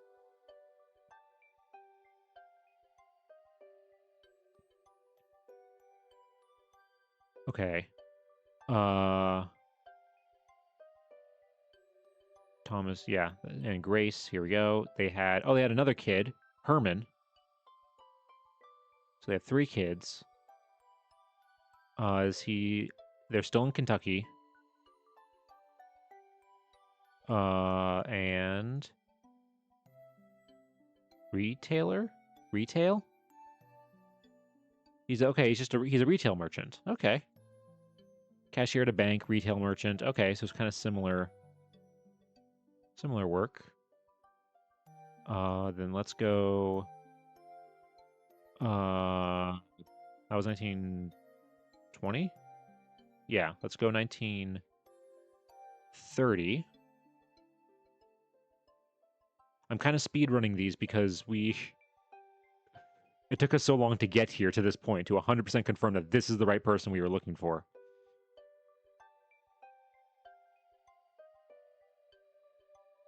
Okay. Thomas, yeah, Grace.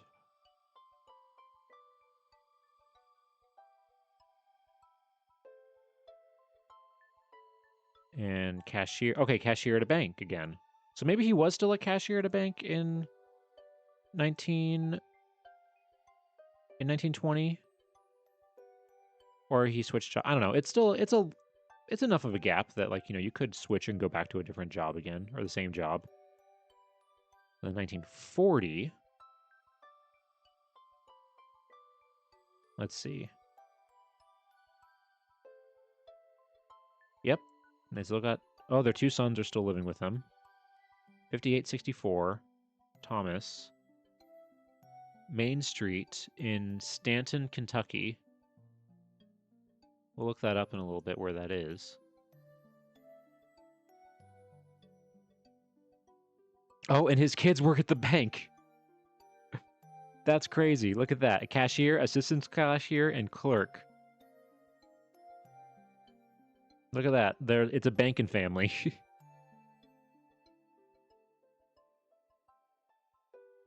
They own their house, wherever it is. Oh, but we don't know their house number. They don't have the official house number. We'll have to look up Stanton in a second to figure out how big it is.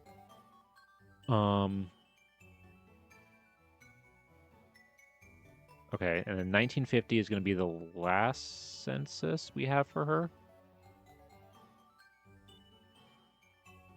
That's 68.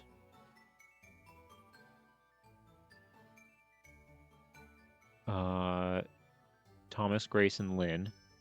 So Lynn's still living with them.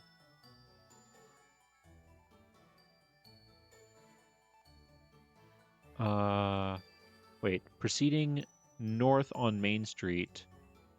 Proceeding east on Old Railroad. Proceeding west on Old Railroad. Proceeding north on Main Street. Okay, yeah, so again, they don't have... So they live... I think they might live, like, in more kind of like the... Oh, whoops, that's not the... Second... They live on the second house on Main.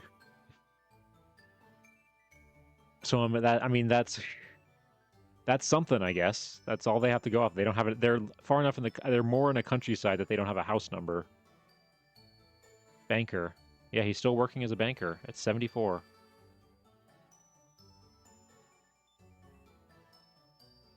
And so that's going to be the last census record. What else do we have here for... wills and probate record. Death index, Social Security. We have a death certificate. I was hoping maybe we could find like a marriage record, but I guess not. Okay.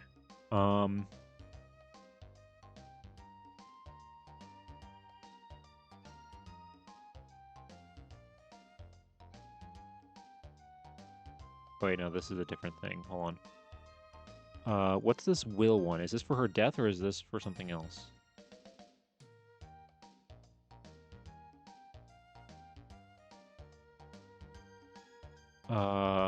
Is this her will? Oh, wait, no. Oh, this is Thomas's will. This is Thomas's will. I, Thomas L. Gabbard, being of sound mind and memory, do give, devise and bequeath all my property, both real and personal, to my wife, Grace E. Gabbard. A witness, therefore, of I, Thomas L. Gabbard, have to this my last will and testament subscribed my name this 28th day of March 1941 at the city of Stanton, Kentucky. Subscribed by the tester presence. Yeah, okay, it's saying that they're basically cities. Yeah.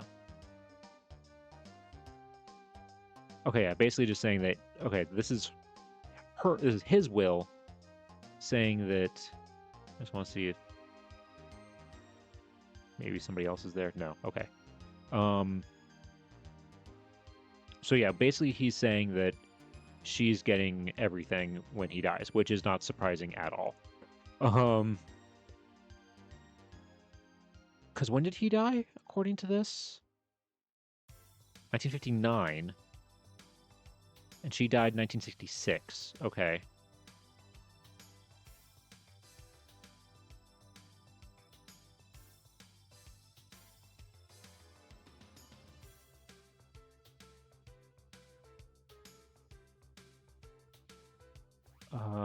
Let's look next.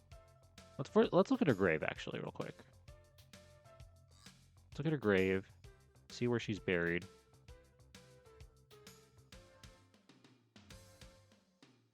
Come on. Here we go. So, Stanton, Powell County, Kentucky. Wow, there's no information here at all. Just 1881 and 1966. Grace E. and Thomas L.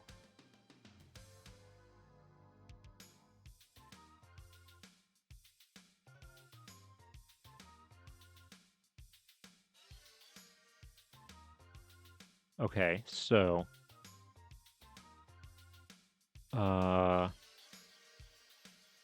yeah, it doesn't really give us. I was hoping maybe there'd be like a link to like an obituary or something like that, but there isn't. Might have to wait a little bit, but let's look at her death. Is this going to be her death record?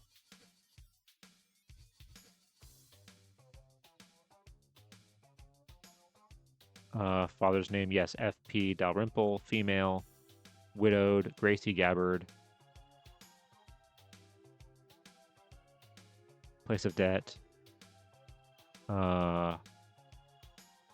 Fayette, Lexington, Powell, usual residence, Stanton, Kentucky. So was that all the... Hold on. Boonville is 1900. Hayden is 1910. Boonville again for 1920. And then 1930 is Stanton.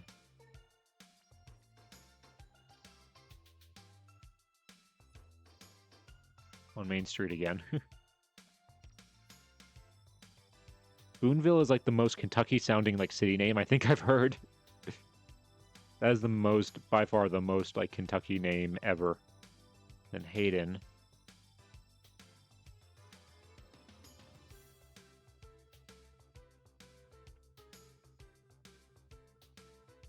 Okay. So yeah, so by 1900, he's...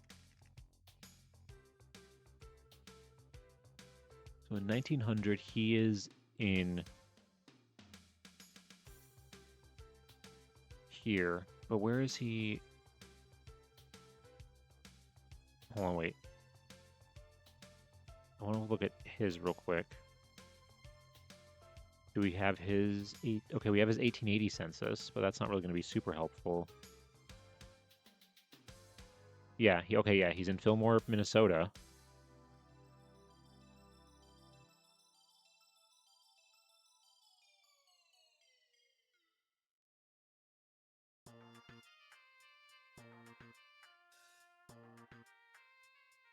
Yeah, okay.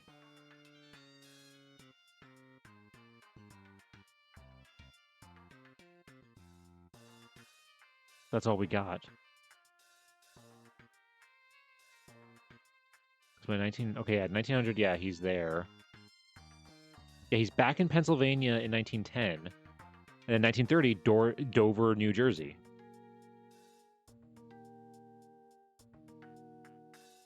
Yeah, he really just went all over the place. And it makes it so hard to find him because of that. Okay, so this Grace, this one in 1900 here, that's her. Caldwell's Borders, list of young ladies now located at this popular college who will spend the coming 10 months in Danville at the Borders Cladwell College. Yeah, Boonesville, that's where she was living. Okay, so this is where she went to college. So that is her. I think after 1900, she just stayed in Kentucky. Borders.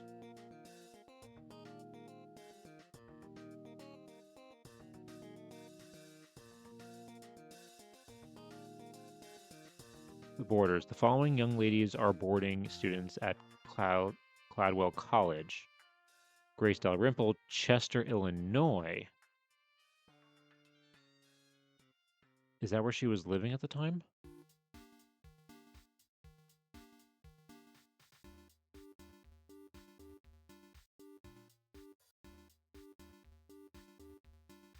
Oh, 18. Yeah, Chester, Illinois. Here are these ones here.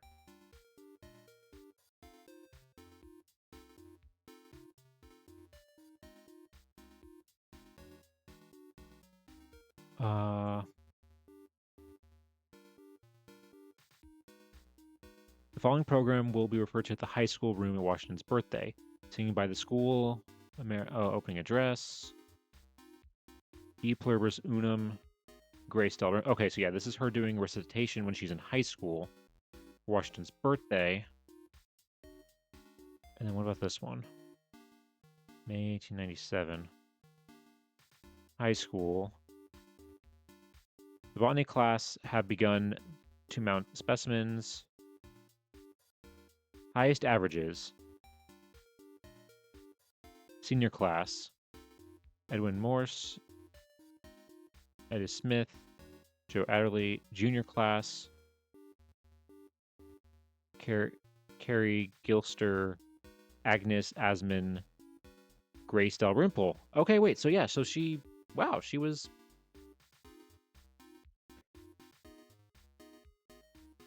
She was a top student.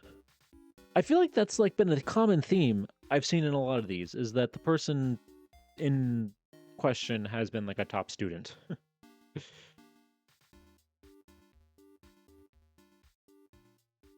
Okay. And then this other one.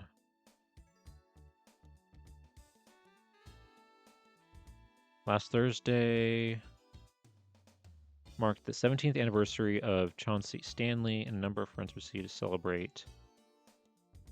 Those present were... Okay, yeah, so she was there.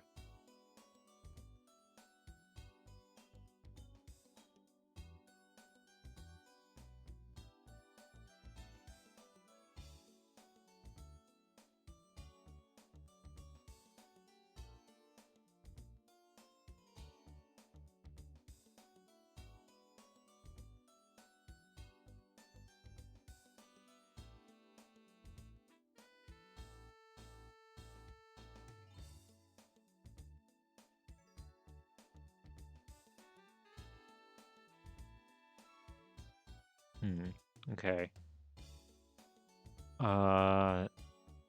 So hold on. F.P. Dalrymple. Show me... Okay. No, yeah, they did move to Chester. Because look, Reverend F.P. Dalrymple is there. Starting in... Yeah. 1898.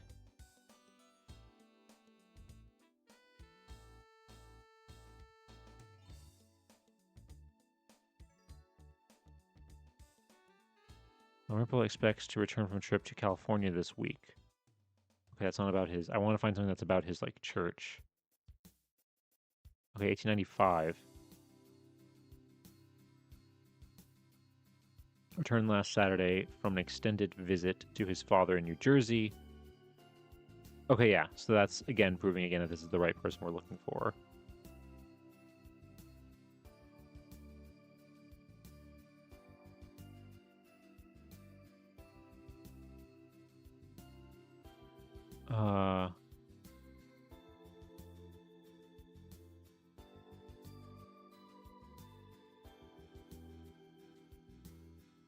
What if I do 1901 to 1910?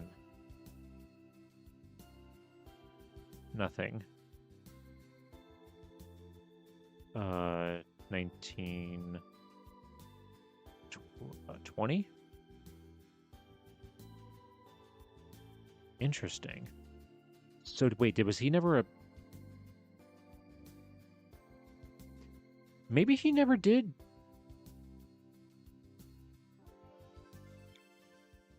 Maybe he never did live there.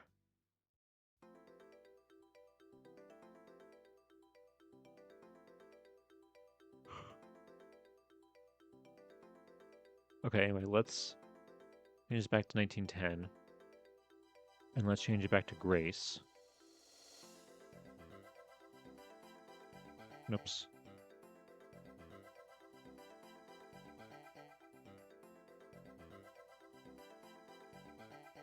Okay, the entire time we only have...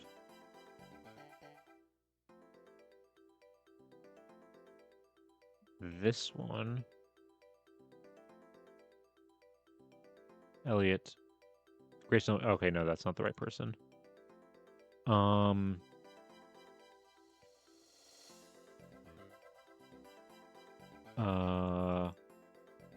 Okay, so what was her husband's name? Hold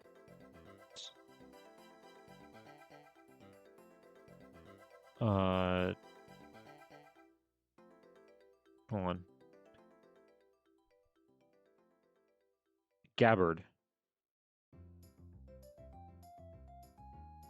Gabbard. Grace Gabbard. GG.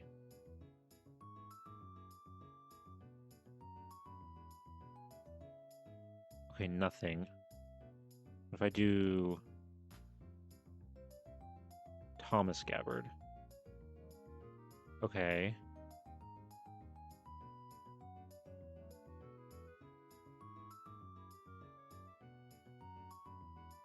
Oh, wait, hold on. What is this?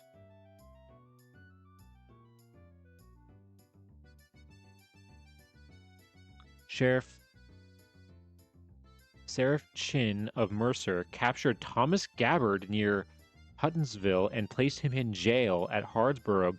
Gabbard is under indictment for grand larceny. Whoa! Grand larceny? And he married the daughter of a pastor? Hold on.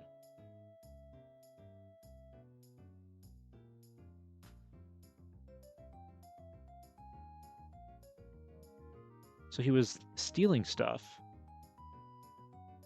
But what was he stealing?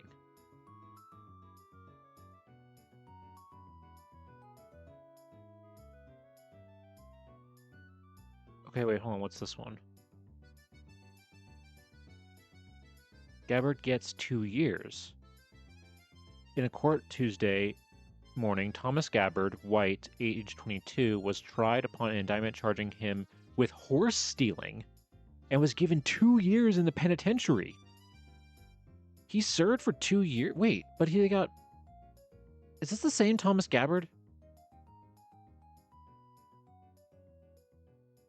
Or is this Gab Hard? Hold on.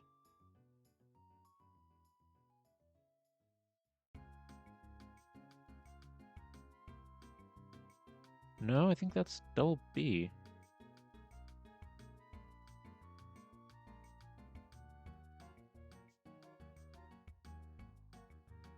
Is it? Wait.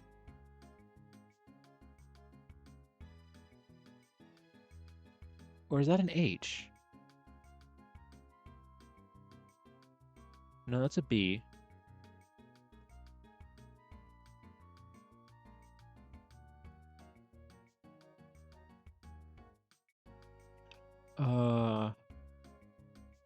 Hold on. And then here, 1903, April 1903, sues for divorce. Hardsburg, Kentucky. April 16th, Bertha Gabbard has sued Thomas Gabbard for a divorce, alleging that he has been convicted of a felony. They lived near Cornishville, this county. Okay, yeah, then that's him. Convicted of a felony, that's him. So it is Gabbard. She married a horse thief. And he was married previously. Hold on, wait, is that in any of the census records? Because don't you have to say... Because this says marriage 1.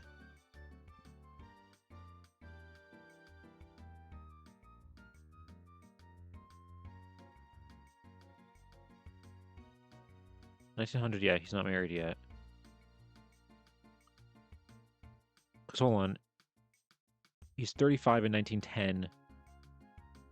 So he was born 75. Roughly. 1875. So that one where it says his age. Where is it? 22. That's not right. Could it be a different Thomas Gabbard? That age doesn't match.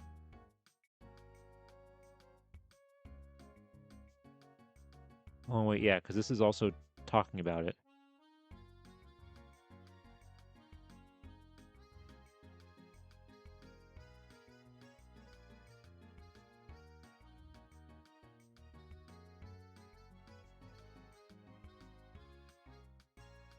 Oh, the pointing hands? Oh, these.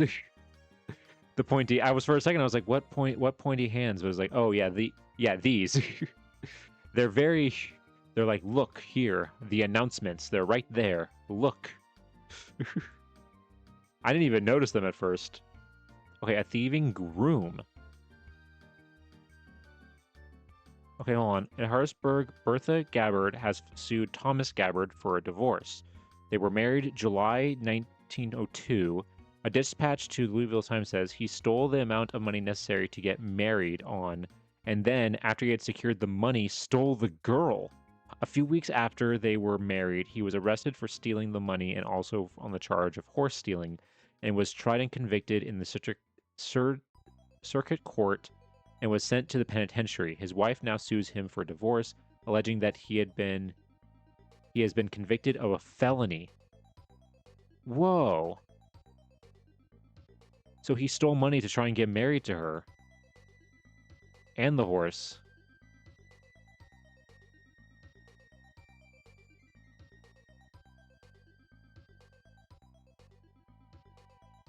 Okay, wait, hold on. Thomas Gabbard, teamster for Matt Bowman, was seriously hurt by a wagon running over him, but is slowly recovering. Okay. Okay, wait, hold on.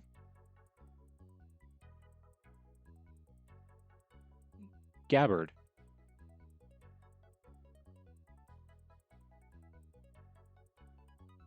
Thomas Gabbard of Boonville is here at work on his farm. He has recently married to Miss Grace Dalrymple of New Jersey. Okay, yeah, that's it. This is 1904. Thomas Gabbard of Boonville. Again, oh, is this the same Thomas Gabbard? Because he would, if he was sent to jail for 2 years in early 1903, he would not be.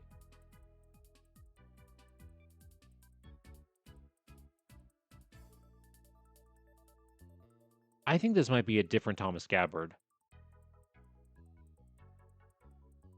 I'm thinking it's a different Thomas Gabbard.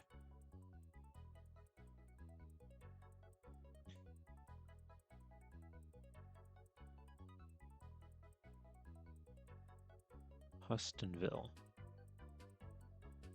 Specifically because of the age, because the age doesn't match. Unless he was lying to like hide who he was.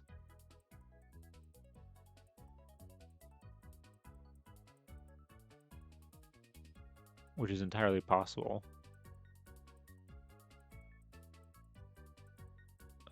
Because that one's Brea, Kentucky. This is 1905. Mr. Thomas Gabbard of Princeton, Indiana, spent Wednesday with his sister, Mrs. J. Okay, yeah, no, that's not the right person. Not this one. Mr. Rivers entertained Sunday dinner. No, okay.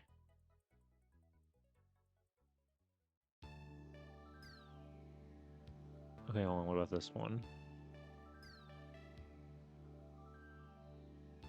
Ricetown. Farmers are very busy planting corn. All should live by Captain John Smith's rule. At the early history of Jamestown. Let's see. Oh, hello there, Almontis. Welcome on in. Hold on, wait. Wait, did it play?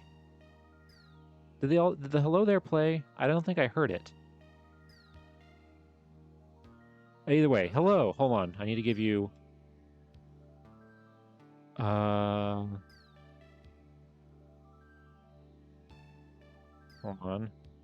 Okay, yeah, you didn't hear it either. Sometimes for some reason the hello there does that. I don't know why.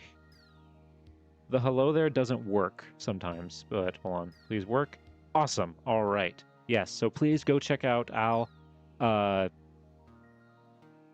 he is an awesome streamer. Unlike me, he actually was a professor. He was a sociology professor, and if you want to feel smarter and feel your brain grow watching a stream, watch his streams. They're awesome. I always learn new stuff listening to them, and they're really cool. So please go check him out, follow him, watch his streams. Yeah. Um, yeah, they're great background while he's working. Also a great, he also does great calligraphy and has awesome, like, handwriting streams and everything. Just really cool stuff. Can't recommend enough. I've been having trouble with Twitch API. Okay, maybe it's a Twitch thing then. Of course, man. Hey, you do this same thing every time I show up in your chat, so of course I have to return the favor.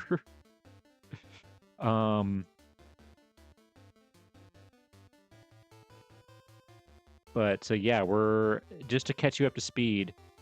We are trying to look for a girl by the name of Grace Dalrymple, and it took us like an hour and a half to find her because there was barely anything in the historic record until we eventually discovered that her father was a man, Reverend F.P. Dalrymple, and the reason why we couldn't find her in any historic records is because he was a pastor. He was moving around the country constantly, like every few years living somewhere else, so it was impossible to try and pinpoint him down. And at the time that this photo was taken, he was only living in the area with his daughter, Grace, for like 2-3 years.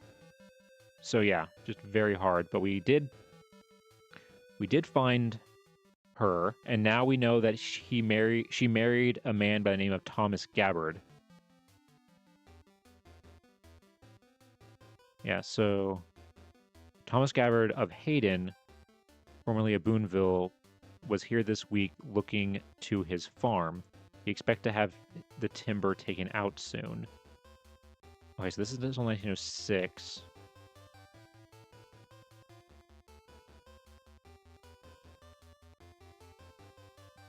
Yes, yeah, we do have Miss. Yeah, Mrs. Gabbard is Grace, is the person we are looking for. I know that for sure. That this is I know for sure that Mrs. Gabbard is Grace. It's just that I have to search Thomas Gabbard on here because, as you've probably seen when you've done research, is that once women marry during this time, they lose their name. And they're only referred to as Mrs. whatever their husband's name is for the most part. And we know they're living in Kentucky.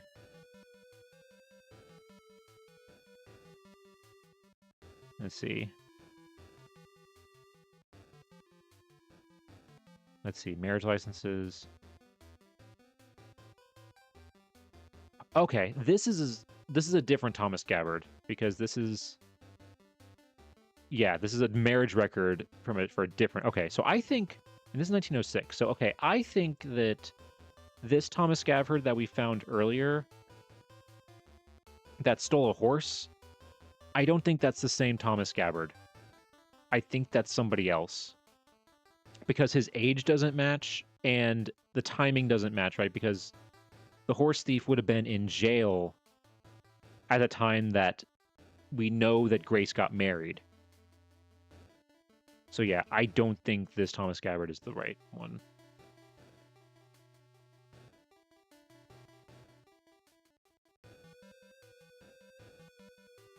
To be honest, I've seen some people do that in the last 30 years. Really? In like newspapers and stuff? That's crazy if that's the case.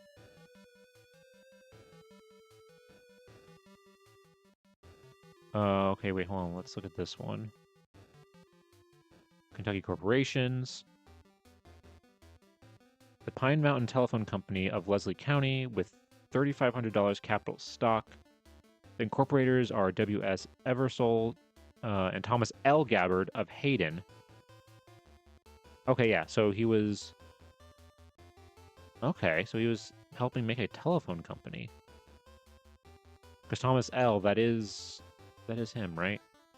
Yeah, Thomas L. Because on this... Yeah, Grace and Thomas L. Okay, and then... Oh, wait. What is this?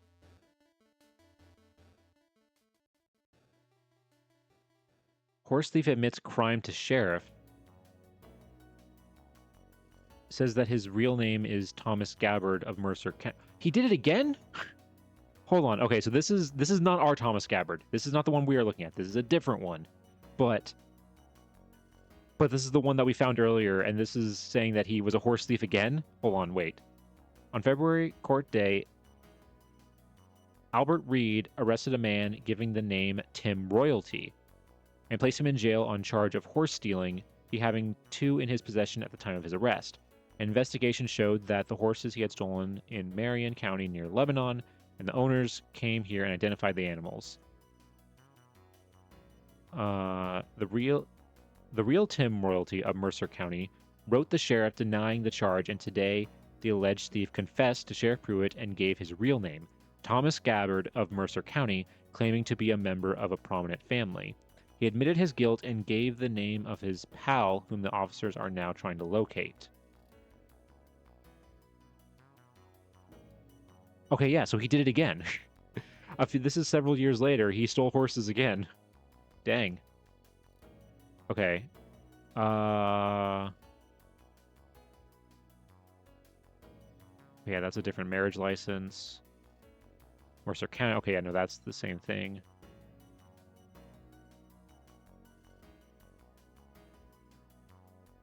What about this one? The Blind God. Oh, wait, no, this is just a transcription error, or a, yeah. Okay. Oh! Okay, wait, hold on.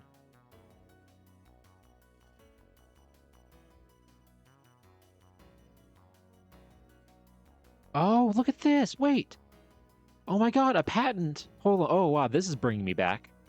The following patents were issued last week to Kentucky inventors.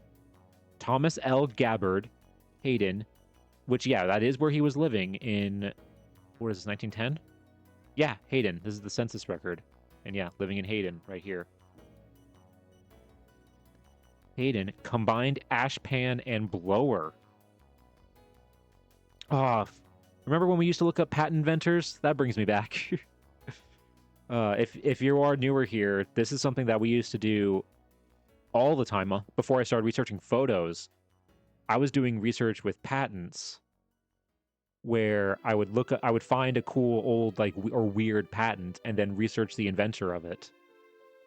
And when I used to look for these types of newspaper articles all the time to confirm that we had found the right inventor, where the patent is mentioned in the newspaper. Oh, good times. I haven't done one of those in a long time, I feel like. It's been, maybe November, I think, was the last time I did one. It's definitely been a while. Okay, but here we go here. Changes in bank officials. This has to be him, because we know he worked at a bank. In 1910, he's listed as a cashier at a bank. So this is him. Hayden, Kentucky. A.B. Eversole and W.T. Eversole bought out the interest of Thomas L. Gabbard in the Hayden Citizens Bank yesterday. Mr. Gabbard has been cashier of the bank since it was organized in 1905, and after September 1st, Mr. W.T. Eversole will be elected cashier. Mr. Gabbard has organized a new bank at McIntosh, Florida, where he will take up his duty as cashier after September 1st. They moved to Florida? Well, it must not have worked out, because we know by 1920 they moved back. They're back in Kentucky.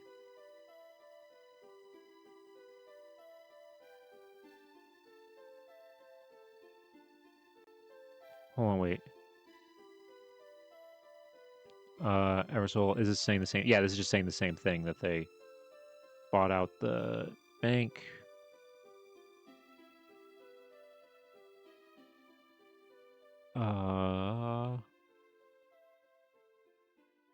Let's see. Mr. Thomas L. Gabbard has sold out his bank stock at the Hayden Citizens Bank and will resign his position as cashier.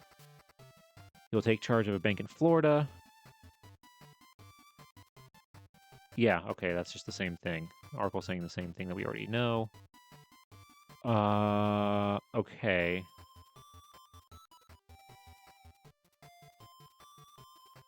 New state and private banks. Okay, yeah. New state and private banks and trust companies. The first state bank, McIntosh, Florida, capital $15,000. R.L. Dickinson, president. W.M. Gist, vice president. Thomas L. Gabbard, cashier. Okay, so he did move to Florida, I'm guessing? Yeah, here we go right here. Thomas Gabbard and family left Wednesday for McIntosh, Florida. He will work in the bank and at that place. Okay. So then when we do 1911 to 1920,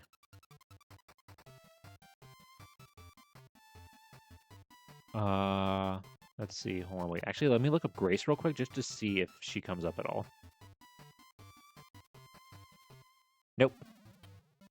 Fortunately, that's commonplace. Thomas Gabbard.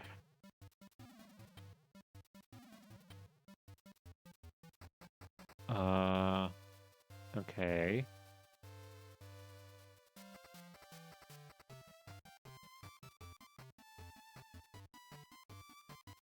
I think this is him, but let's just double check.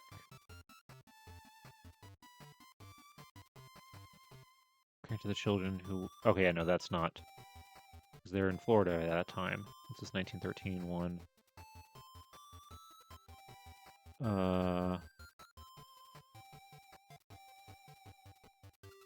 Parrot, April. The bride's home. Ada Gabbard to Mr. Morris Gabbard.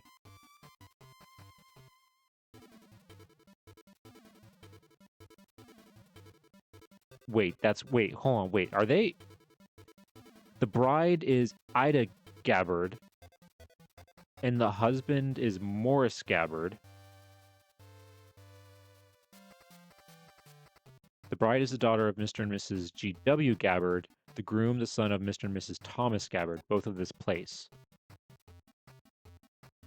I mean, it is Kentucky. They're not helping the stereotype there. They are not helping the stereotype. But wait. Son...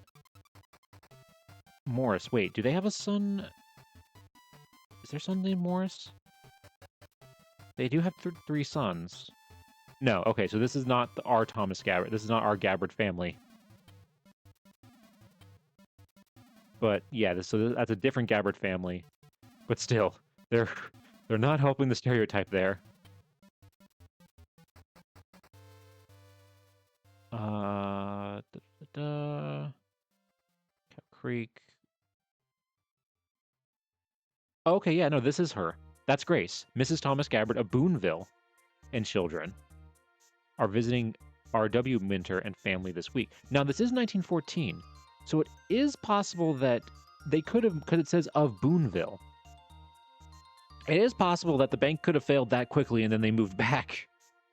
Because it doesn't say that they're visiting from Florida either.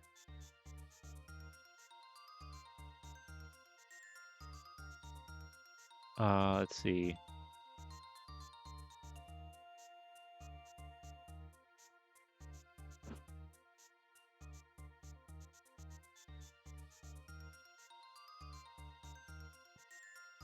Okay, no, that's a different Thomas Gabbard. Gabbard seems to be a pretty common name. Business house and lot for sale. Thomas Gabbard and wife, and John Couch and wife, and two little cousins visited William South and family Sunday. I don't think this is our...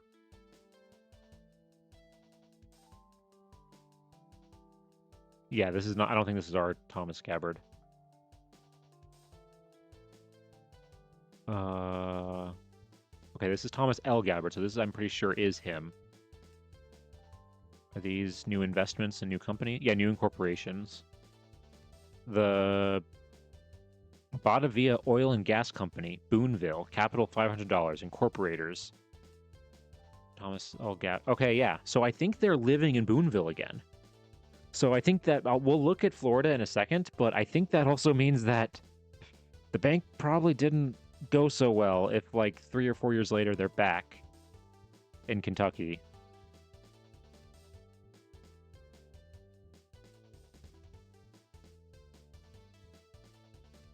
Let's see. Parrot.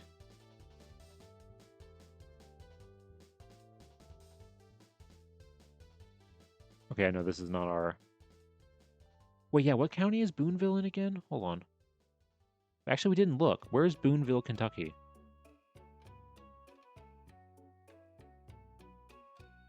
Nope.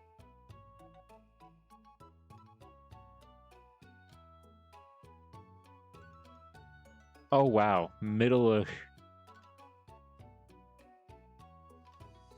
Yep, that is... That looks like Boonville. If...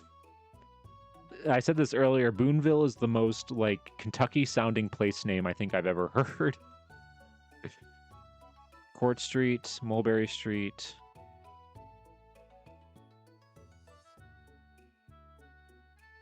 Yeah, okay, so it's not that big. Osley County.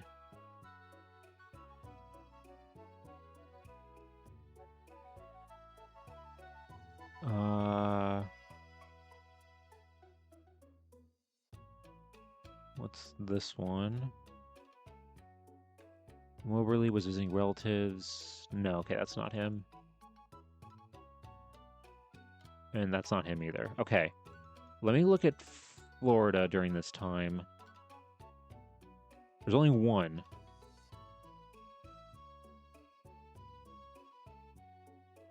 Okay, so we only have one thing from his time in Florida.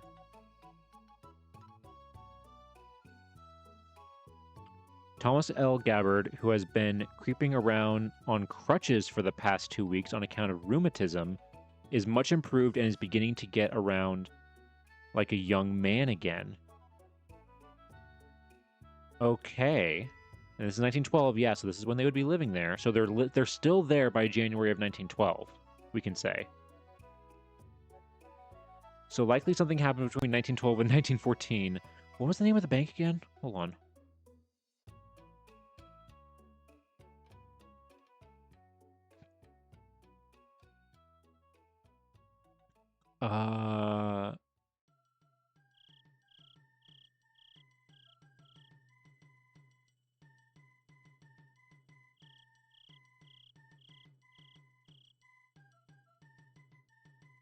It's in McIntosh, Florida, wherever that is. First State Bank.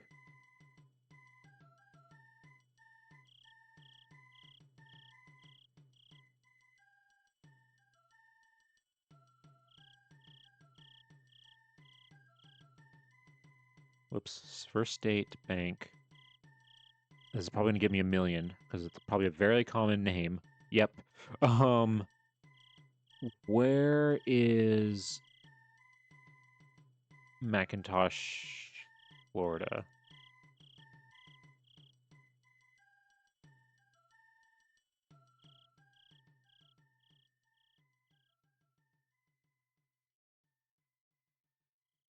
Okay. Marion County.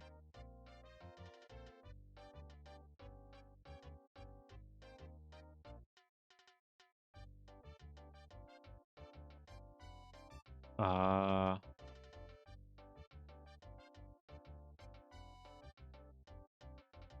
okay, hold on.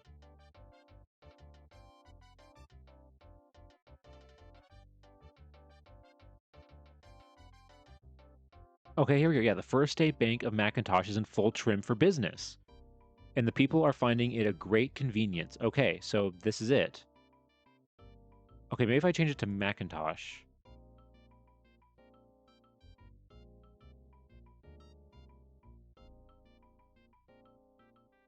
Okay.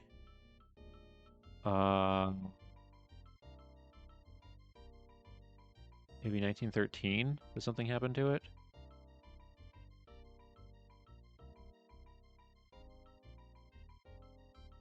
Uh,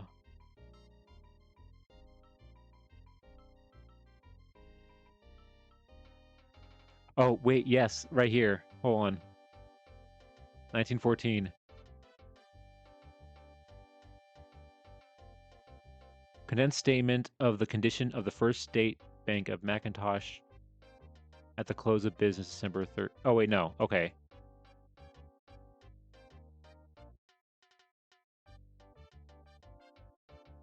Oh, no, it is still open. Okay, so it's still going in 1913. I saw close here in like the. I thought it was like. I saw the close here in like the thumbnail for this article, and I thought it was going to be about the closing of the business, but no, it's just close of bit. Yeah, see, I saw close of business right here, and I thought like, oh, they're going to talk about it, like it failed, but it didn't.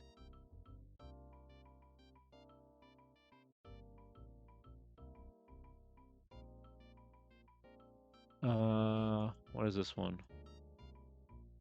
The new report of the condition of the First State Bank of Macintosh is out, and it is a very encouraging report, to say the least. It may be well to add that since going to press, deposits have taken a jump of $10,000. Apparently, somebody must be selling something. Okay, this is April of 1914. So maybe he just, okay, maybe it didn't close. Maybe he just left. He decided to go back to Kentucky.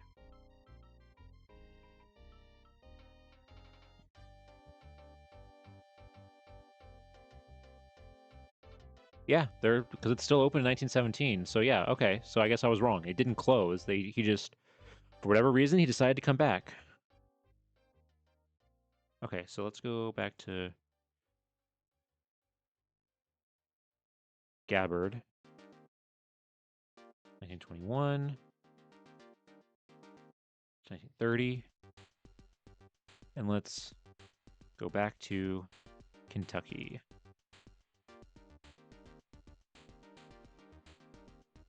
Oh, okay, there's a Miss Grace Gabbard now.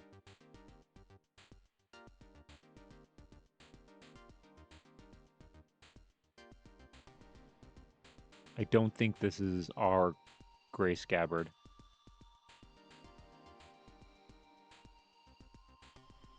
Prize essay. Yeah. Prize essays they give to like, school kids.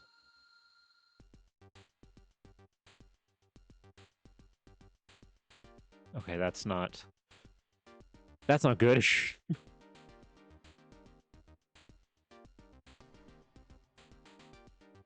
Yeah, these are all Miss.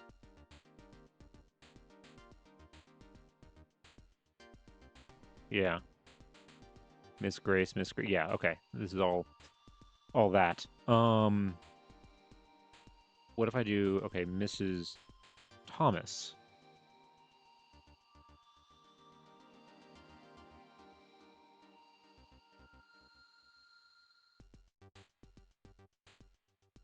Oh, okay, hold on. Well, it looks like Mr. is also showing up here too. So I think all of them are showing up here, which is actually easy.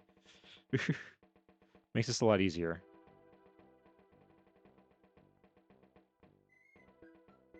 Okay, hold on. Mr. Thomas L. Gabbard of Owsley County. Yep, okay, yeah, that's Boonville. Was in Richmond Tuesday on business. Now they moved to Stanton by 1930. So that might be what we see here. What is this? Thomas Gabbard to move here soon. Thomas L. Gabbard of Boonville is in Danville today looking for a home. Mr. Gabbard announced that he and his family will move here in the near future. He has 3 boys and he wants all of them to go through college. After considering a number of colleges, he decided Old Center was the place to educate the boys. One of his sons will enter Center next fall, while the other 2 will matriculate in the Danville City Schools. Mr. Gabbard has been in the banking business for Owsley County for the past 10 years and is one of their most esteemed citizens. Danville is delighted to welcome Mr. Gabbard and his family here.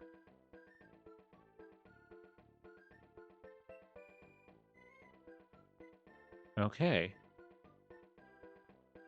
But he doesn't go to Danville, though. He goes somewhere else. Also, wait, hold on. If I change it to Mr., is that gonna... Are we gonna get more than 20? No, we're getting the same amount. So yeah, so I'll just do Mrs. from now on. Because it'll apparently give us both.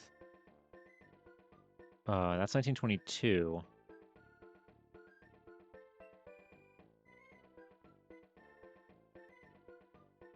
Sam Shear. Wait.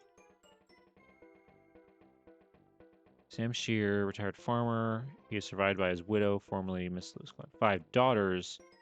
Okay, no, this isn't her. This isn't Grace, because that's not her father.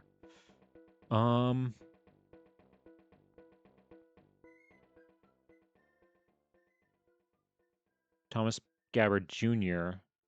of Muskingum College is here to spend the holidays with his parents, Mr. and Mrs. Thomas Gabbard. That's not him, because they don't have a... No, they do. Okay, yeah, no, wait, no, that is... Yeah, Thomas is their oldest son. Okay, so that is him. I forgot that was one of their sons' names. Okay, what about this one? 2 men hurled to death in this county.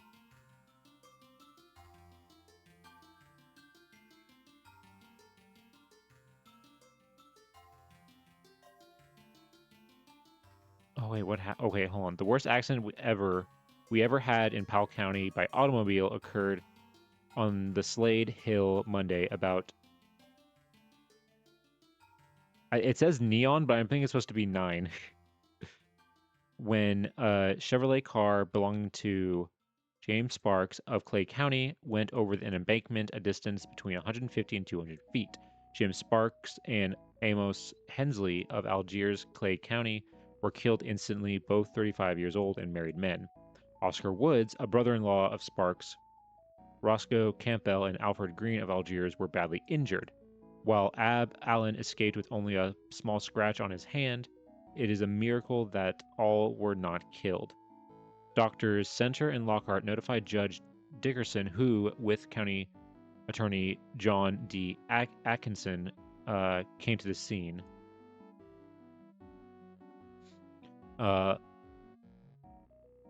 Love Duff. Is that his name? Love Duff? What a name. That's like a... That sounds like somebody's, like, stage name in, like, the 60s or 70s. Love Duff took Woods and Campbell to Dr. Johnson at Stanton soon as possible.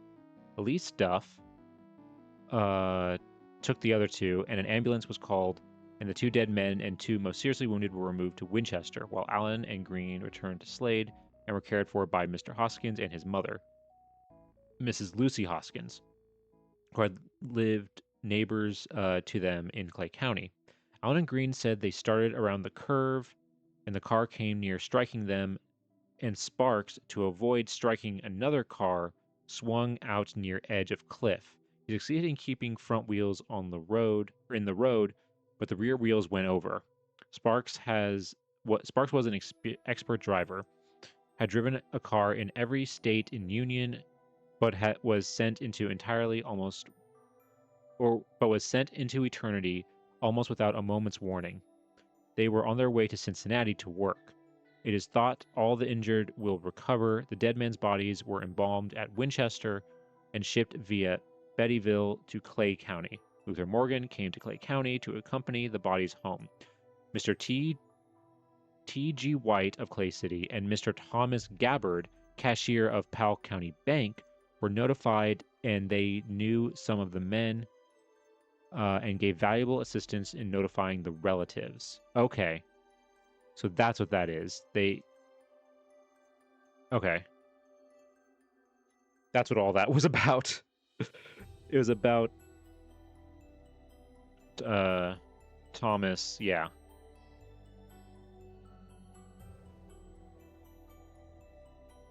Thomas knew some of the victims and was contacting relatives. Okay.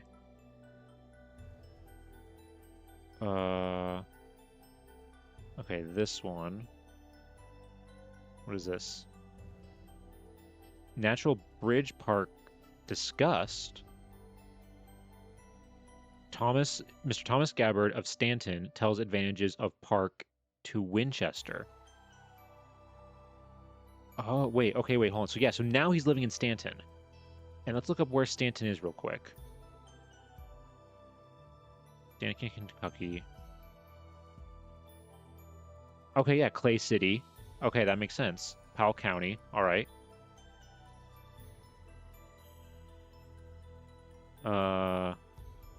Okay, so, like, he's, like, a little more inland.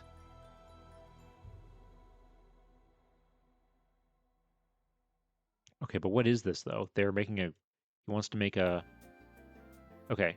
A report of the National Bridge Committee composed of members of the local Rotary and Kiwanis clubs and the Chamber of Commerce was heard at the regular luncheon meeting of the Kiwanis Club Thursday noon at the Coombe Inn Tea Room. The committee is composed of the following. Yeah, and then he's here. Mr. Thomas Gabbard, cashier at the Stanton State Bank, was also present to serve with the committee. Mr. Gabbard, in a short talk, told of the express need of extending the boundary of the park to include 300 additional acres now sought by the State Park Commission, lying adjacent to the present parklands. The park is too small to fence in for a game preserve. Mr. Gabbard stated, and the adjacent land can be secured for $9 an acre. This sum must be made up from popular subscription. Speaking of the advantages of the park to this city, Mr. Gabbard estimated that it would mean more to Winchester than Cumberland Falls to Corbin. Winchester is the gateway to this state park. Special music was given for the entertainment of the members of the club by Mrs. Mary Lewis, Whiteside, and Patsy Clay Hensley, who sang songs to their own accompaniment of the banjo and ukulele. Miss Whiteside also gave 2 readings. Okay, Natural Bridge Park. Hold on. Stanton Fairgrounds. Is there a park around here? I don't see... Nothing immediately comes out. Hold on, what if I just search, like, Natural Bridge?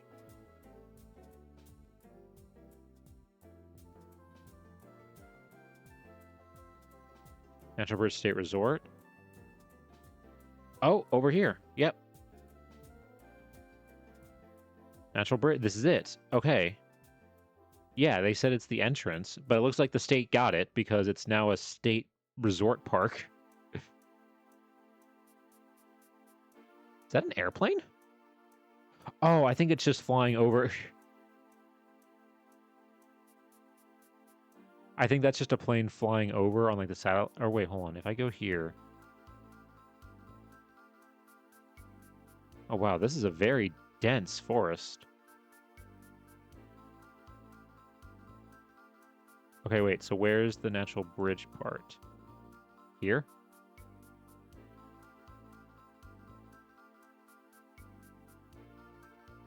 Is this the view of it, or are you standing on it here?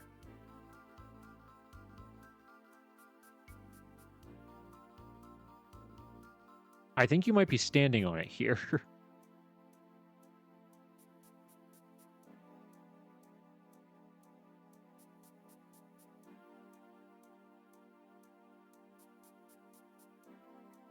Because wait.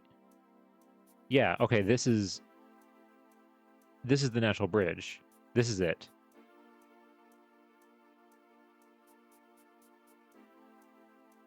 Okay.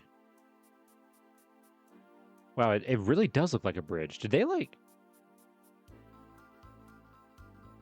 It really does almost not look natural with how like perfectly like a bridge this looks. Wow. Well, I mean, it is nice that it is preserved, but I don't think it's a city park. It looks like it's a... It did get absorbed by the state. Okay, let's look at this one real quick. PTA meeting at the Muir School. Muir School Parent Teacher Association held its first fall meeting Friday at the school. The new officers were as follows: Mrs. Thomas Gabbard, Vice President. Where's Muir School?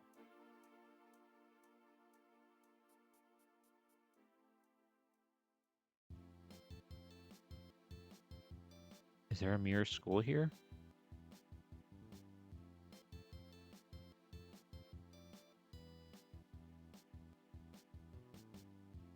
Oh wait, there's one. Muir Valley climbing. Oh well, that's a climbing and nature preserve. That's not a school. Okay. Oop.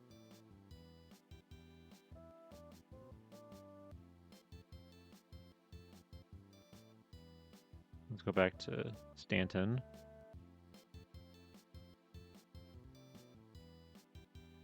I don't think that's the same because it also PTA. Her kids aren't. By 1927, her kids are all like. Hold on, wait. By 1920, how old are her kids? So 7 years. Her son Herman would be 15. I don't know because this is Lexington, right?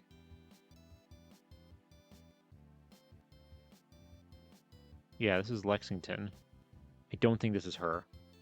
I don't think that's Grace. I think that's somebody else.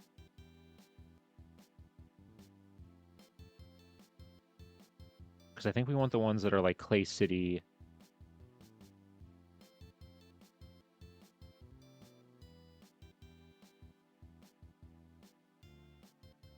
Like from Winchester and stuff like that.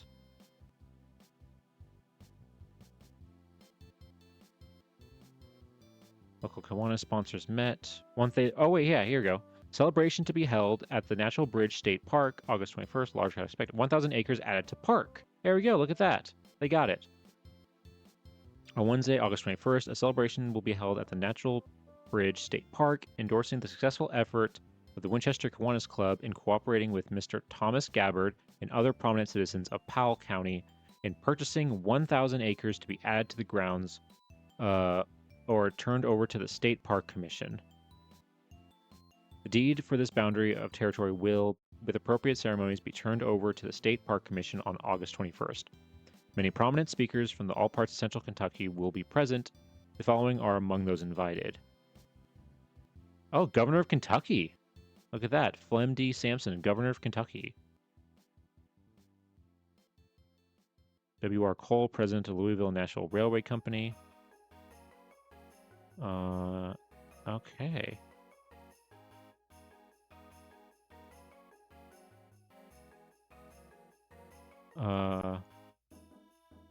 Nice. But hey, look at that. They got it. They're able to preserve it, which is honestly great to see. And this is the same... Yeah, that's talking about the same thing.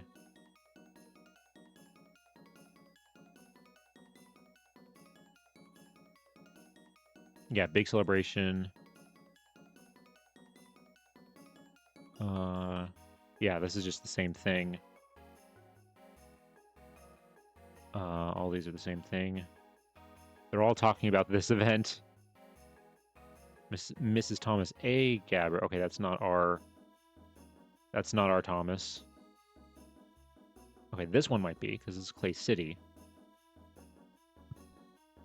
The Ladies Missionary Society of the UP Church met at the home of Miss Harlan Lutz, June 27th. Members present were Miss Thomas Gabbard. Okay.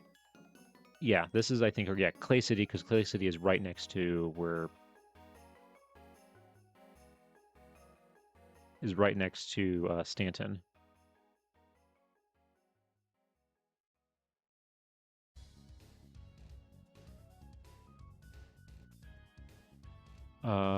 Wait, what is this? Stanton. Okay, yeah, so this is all about Stanton.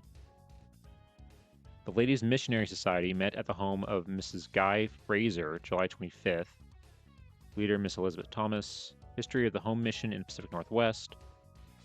Members present. Okay, so she was also a member of that. So she was members of a few groups.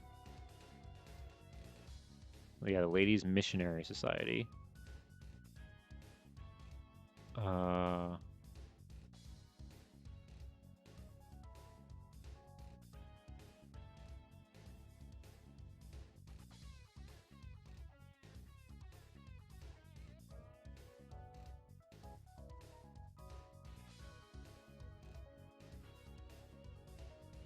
Okay, yeah, women's, yes, the same thing again with met with Miss M.R. Lyle.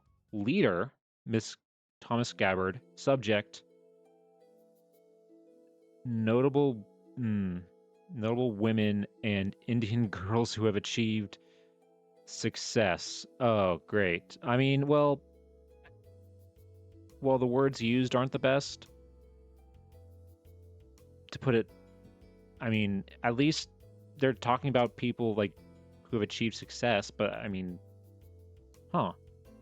That's not something you would honestly kind of expect for 1930s Kentucky.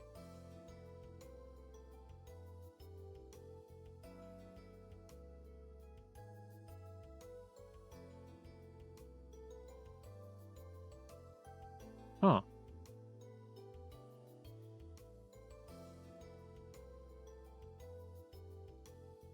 All right, and there's one more here. Mr. and Mrs. Thomas Gabbard were in Lexington for a few days last week. Okay. All right, so let's change it to 1931 to 1940. How many do we got here? 50. Okay, and I'm going to specifically change it to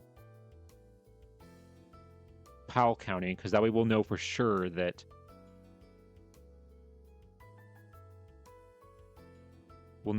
this is the right person.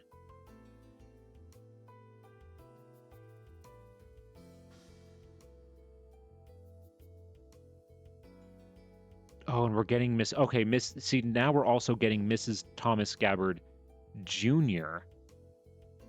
That's their son's wife. Okay.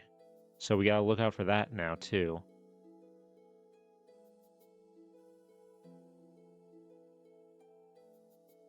Attend KEA.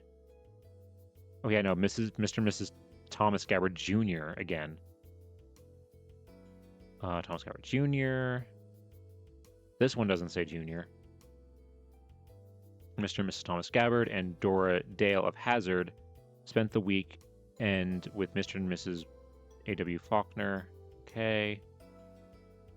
Gabbard Jr. What about this one? Mr. and Mrs. Thomas Gabbard is filling... Wait. Powell County High School opens second semester with 208 enrolled. Powell County High School opened its second semester Monday, January 8th, with a record attendance. The total enrollment with the school is now 208, with more than 90% in attendance.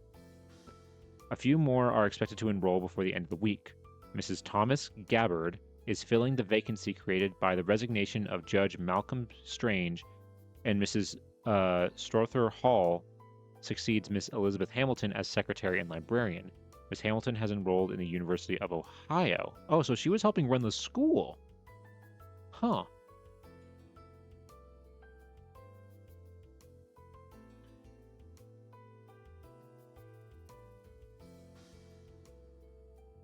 Whoops. Hold on. There we go. Winners in Powell Spelling Bee.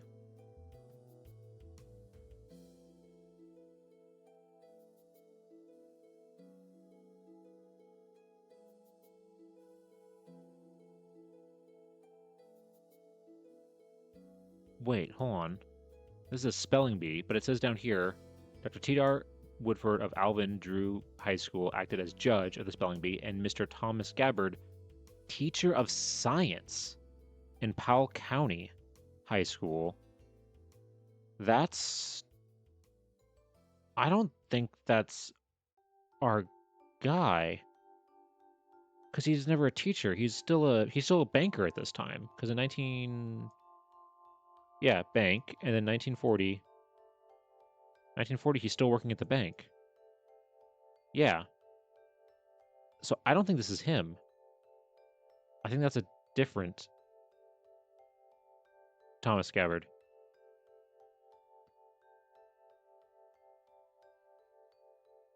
Mrs. Clarence Harris of Bowen, Kentucky, and Mrs. Thomas Gabbard of Stanton, Kentucky were visitors here Friday morning. Winchester. Okay, yeah. Gabbard Jr.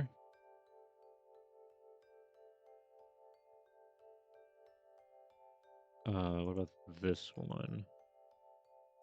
Mrs. Thomas Gabbard and a little grandson, Paul Sparks, spent the weekend with Mr. and Mrs. Hubert Sparks. That also I don't think can be her, because it says her grandson is named Paul Sparks.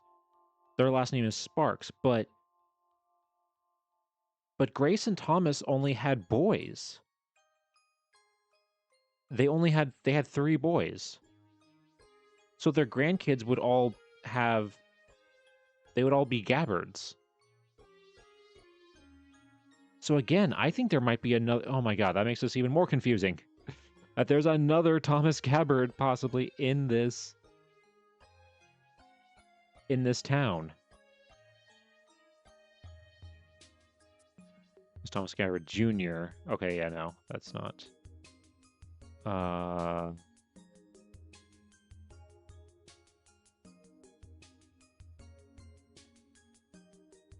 Stanton Missionary Society, regular meeting, Miss Thomas Gabbard. Okay, yeah. So she's still part of the Missionary Society. And that kind of makes sense, because her father was a Presbyterian minister. Mrs. Barbara Minter of Foster, Ohio, has been here for a visit with her brother, Mr. Thomas Gabbard, and Mrs. Gabbard. Okay. Here we go, Mrs. Thomas. Okay, here we go. Oh! This is her father passing away. Yes. Okay. Mrs. Gabbard loses father. This is Reverend Fuller P. Dalrymple. Okay, this is an obituary for him. Finally. Okay. The Reverend Fuller P. Dalrymple, 92 years of age, graduate of Princeton University in 1867, and later at Chicago Theological Seminary, where he completed his studies for the ministry, died at his home in Dover, New Jersey, December 13th. Funeral December 16th by the Reverend George J. DeWitt in the Dover Presbyterian Church. Burial in Locust Hill Cemetery. Mrs. Thomas L. Gabbard of Stanton is a daughter of the Reverend gentleman who from 1899 to 1901 pastored a church at Boonville, where Mr. Gabbard lived at the time. So maybe that's how they met, probably. Many Powell County friends and Mr. and Mrs. Gabbard deeply sympathize with this excellent family in their sad loss. So yeah, 1889 to 1901, that does line up.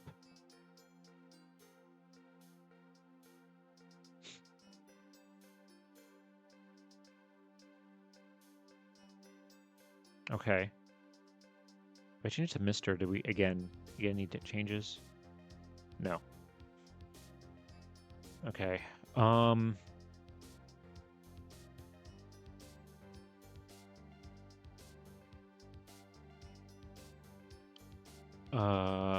Okay, so let's do 41 to 50.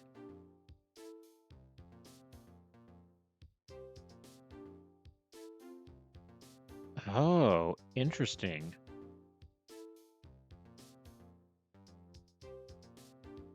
Whoa. Okay, wait, hold on. What if we just change it to Kentucky again? Okay, hold on. Winchester. Where is Winchester?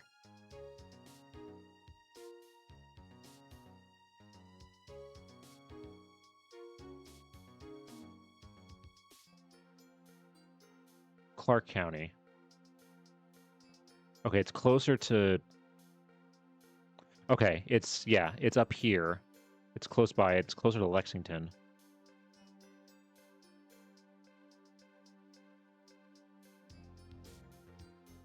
Winchester. If I change it to Mrs.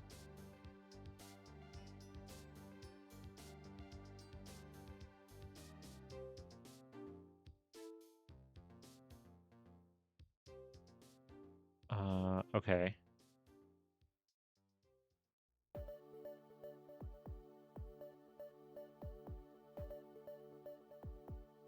Okay.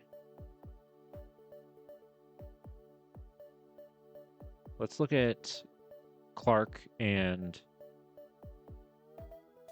Oswally is the other one.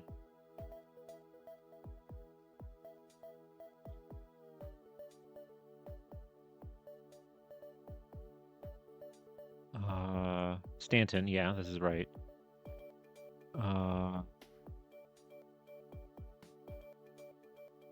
Choir of Stanton Presbyterian Church was entertained at the District Presbyterian Ministry held at Cow Creek in Owsley County Tuesday night. Those who represented Stanton were Mr. and Mrs. John Abnett, Mr. and Mrs. Thomas Gabbard.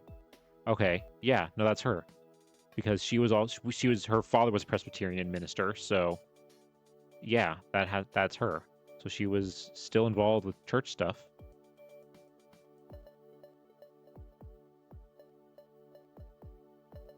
What about this one? Also Stanton, Mr. and Mrs. Pancake, Mr. and Mrs. Thomas Gabbard.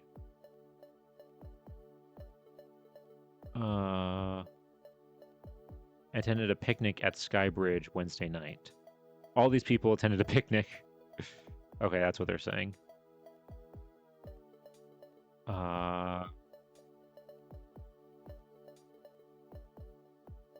What's this one? Okay, yeah, Stanton. New officers for the Powell County High School PTA were nominated and elected at the meeting last Thursday night. Those chosen were President Mrs. Hennepin Dickinson, Vice President Miss Secretary and Treasurer Miss Thomas Gabbard. I think that might be her. Maybe. It's a little hard to say. Hold on, what's this one? Funeral service for Mrs. Shear planned Thursday.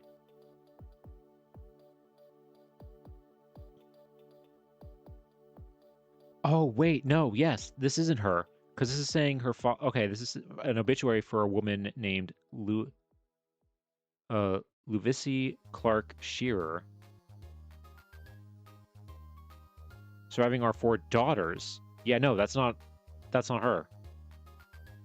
So I think these ones that are, yeah, like the PTA meeting and stuff like that, that's not her. These ones that are Stanton, that are specifically in Stanton, are her.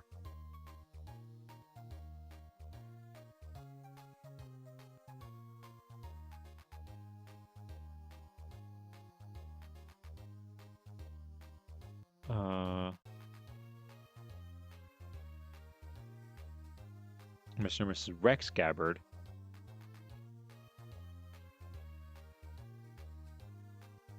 Okay, no, that's not the right Gabbards. Okay, let's get rid of that county then, and that was Clark. Let's look at Osley real quick.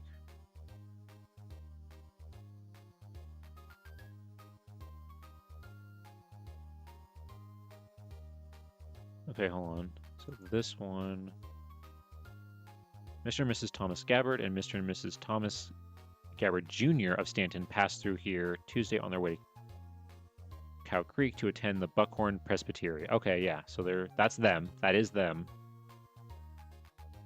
That's just saying... Oh, no. This is a different one.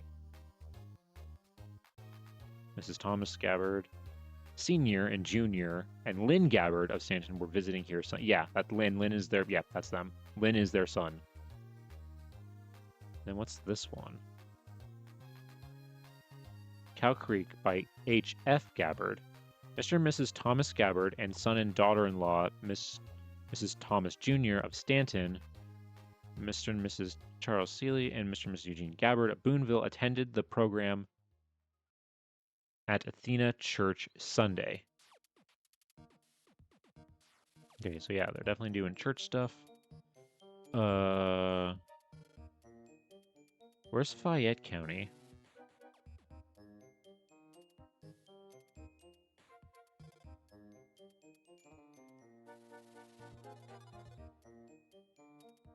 Oh wait, how do you...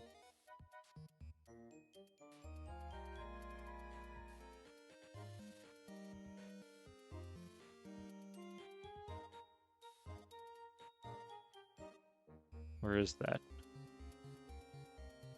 Oh, it's Lexington. Okay. I mean, there might be some stuff in there, but it's so broad of an area that I think it's better to just kind of like ignore that for now, because otherwise it's going to be very hard to determine exactly which Thomas Gabbard we're looking at. So let's do one more here. Okay, so 51 to 60.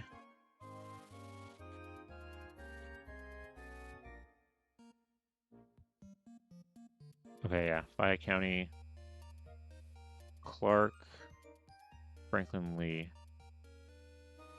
So let's look at Clark then, because I think those are the ones for sure that are most likely going to be them. Yeah.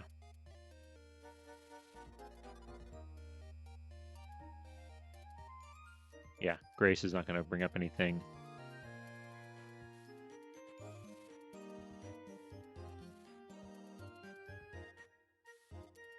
Okay.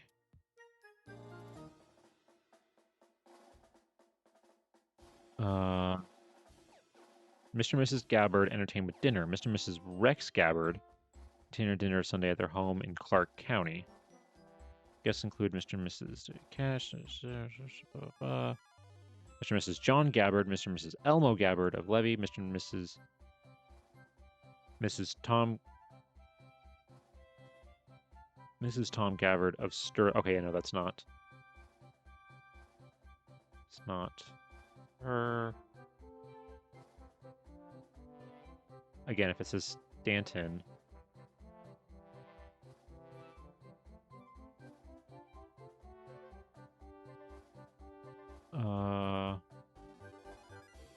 Yeah, and this is just somebody attending somebody's shower. A lot of them are from 1951.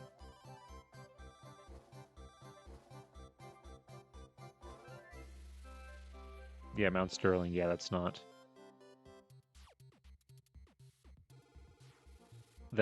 her.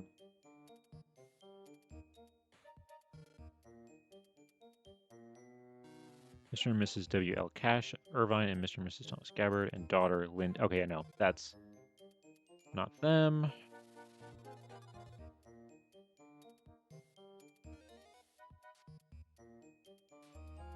Daughter, yeah, no, that's not them, because they don't have a daughter.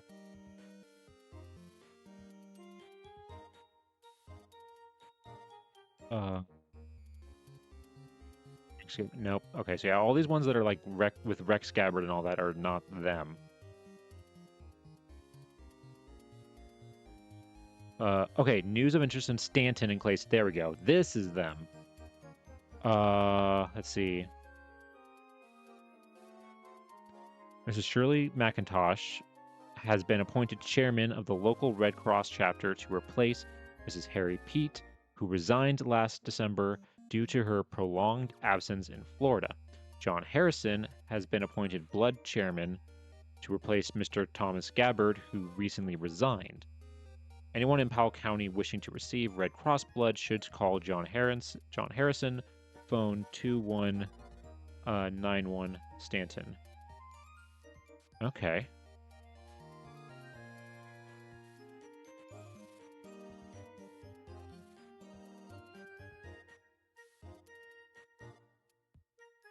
Also, I have to say, blood chairman is like a crazy title to have.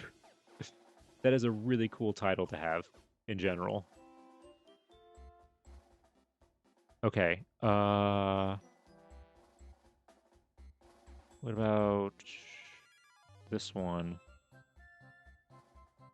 DC diplomas.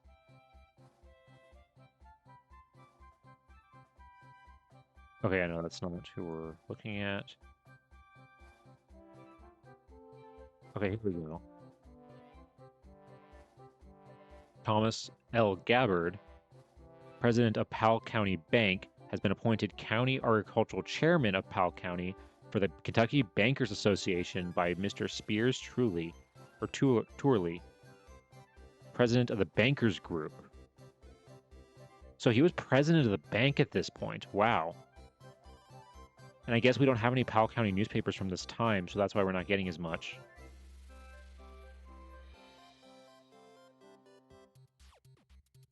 Because otherwise, Clark County, Perry, Kenton, Madison. Yeah, we're not getting any of those. Okay, so let's try 60. Wait, when does he? Hold on, wait. When does Thomas pass away? 59. Hold on, wait. Okay, let's change it to 1959 and just be Thomas Gabbard. I don't think we have a date because this just says 1959.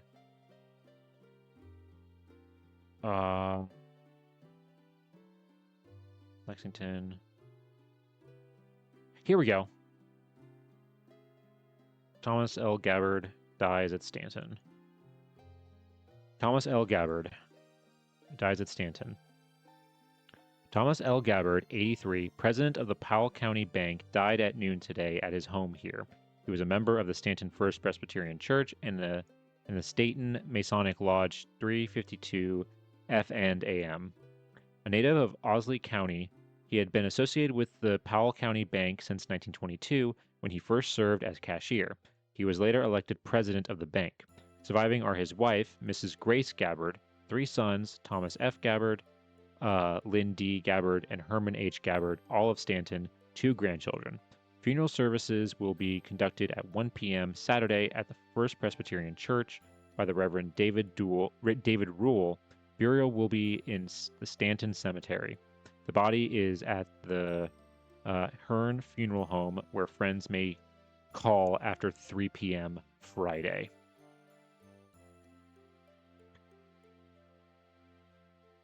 Okay. There's a few more here.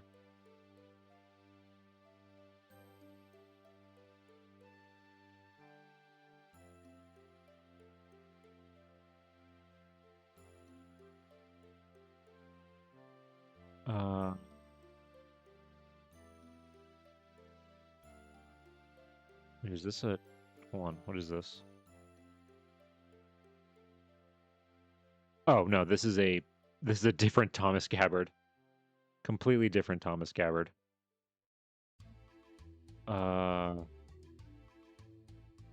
just want to see if any of these other obituaries have any other information.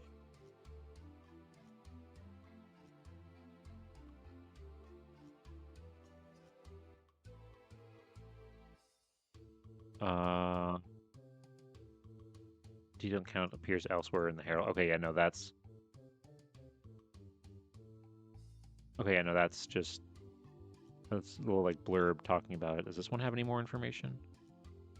Banker here, native of Oslo, 1922, survivors. Yeah, no other information there.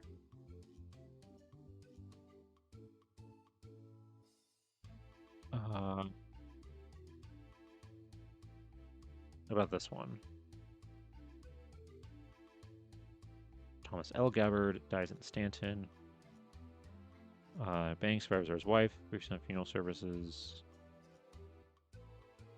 Okay, yeah, no, that's okay. Let me go to Grace again.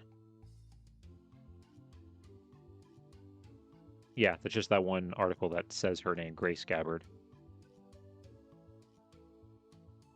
Okay, let's do 59 to...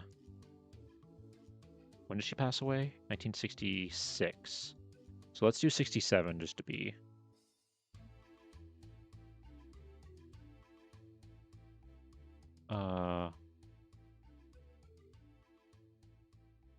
Okay. So that's the same one we just read. Okay, there's this one from 1962. Hospital log. Good Samaritan Hospital. Mrs. Grace Gabbard Stanton. Okay, yeah, so that's just...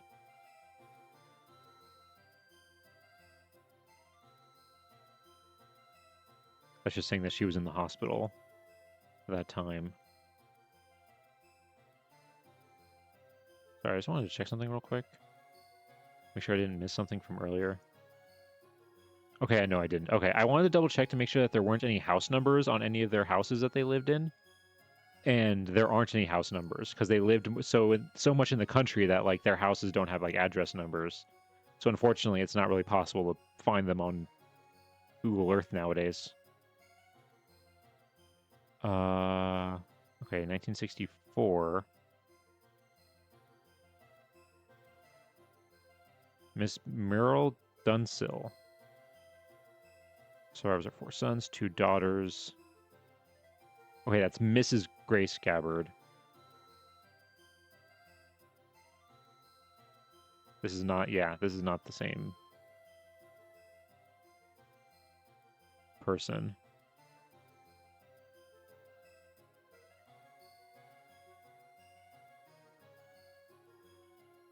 Okay, here we go. 1965, what's this? Okay, this is another Clark County hospital, so she was in the hospital again. Stanton, yeah.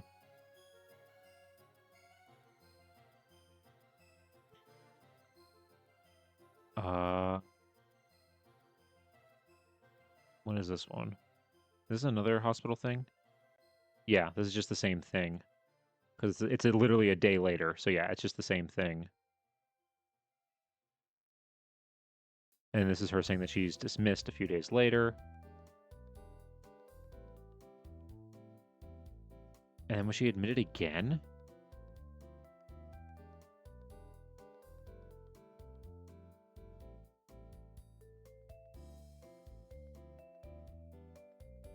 Yeah, this is like a month later. She's admitted again, but this is before she died.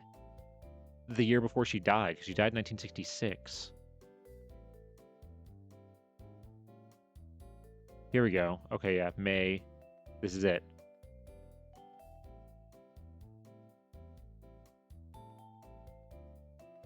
This is it, 1966.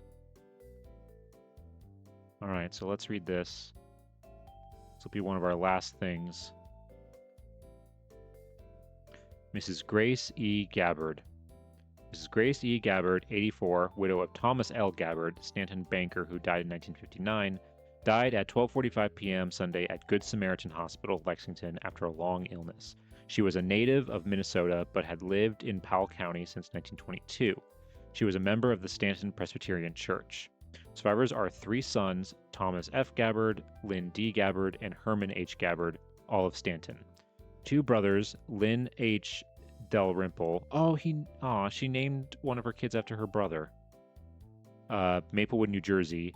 Wallace Dalrymple, Dover, New Jersey. Two sisters, Mrs. Elizabeth Ball, Miss Elizabeth Ball, Dover, New Jersey. Yeah, that's Elizabeth. Okay, yeah, that's the Elizabeth we saw in the other one. And Miss Adeline Connolly, Landsock, California. Two grandchildren. The body is at the Hearn Funeral Home, where friends may call after 2 p.m. today. So she died May 22nd, according to this.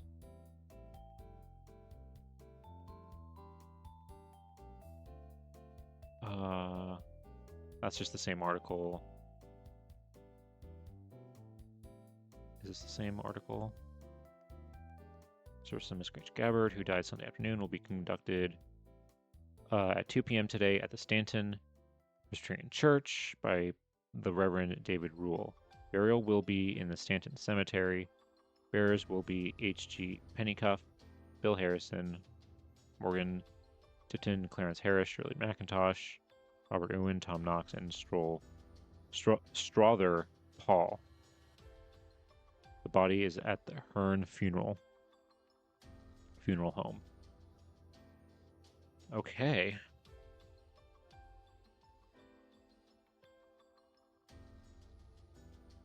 And that's it. That's it. Those are the last ones. Wow, what an adventure this one turned out to be. This turned out to be a crazy adventure. Because we started with literally almost nothing. We couldn't even find who we thought was the right person. Like, we found so many other Grace Dalrymples that, like, two other ones that we thought could be her, but we weren't 100% sure. It wasn't until we discovered Reverend Fuller Dalrymple, that we were finally able 100% to confirm that we had the right Grace. We finally found her, and what's crazy too is that she seems, so far, out of everybody that we've researched, she has like the least connection to Taconic, Pennsylvania. Because most of the people were either born there or in the area, and then like, or died, or were buried in the area.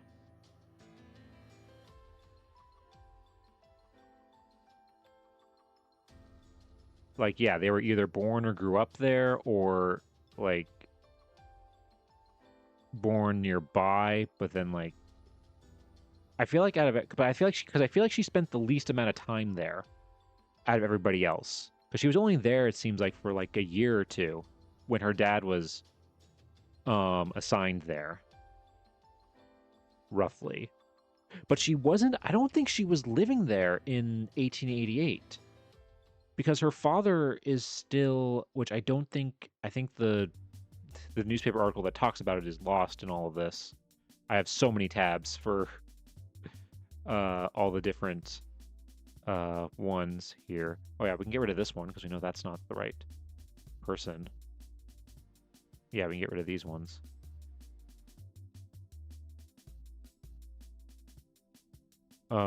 Because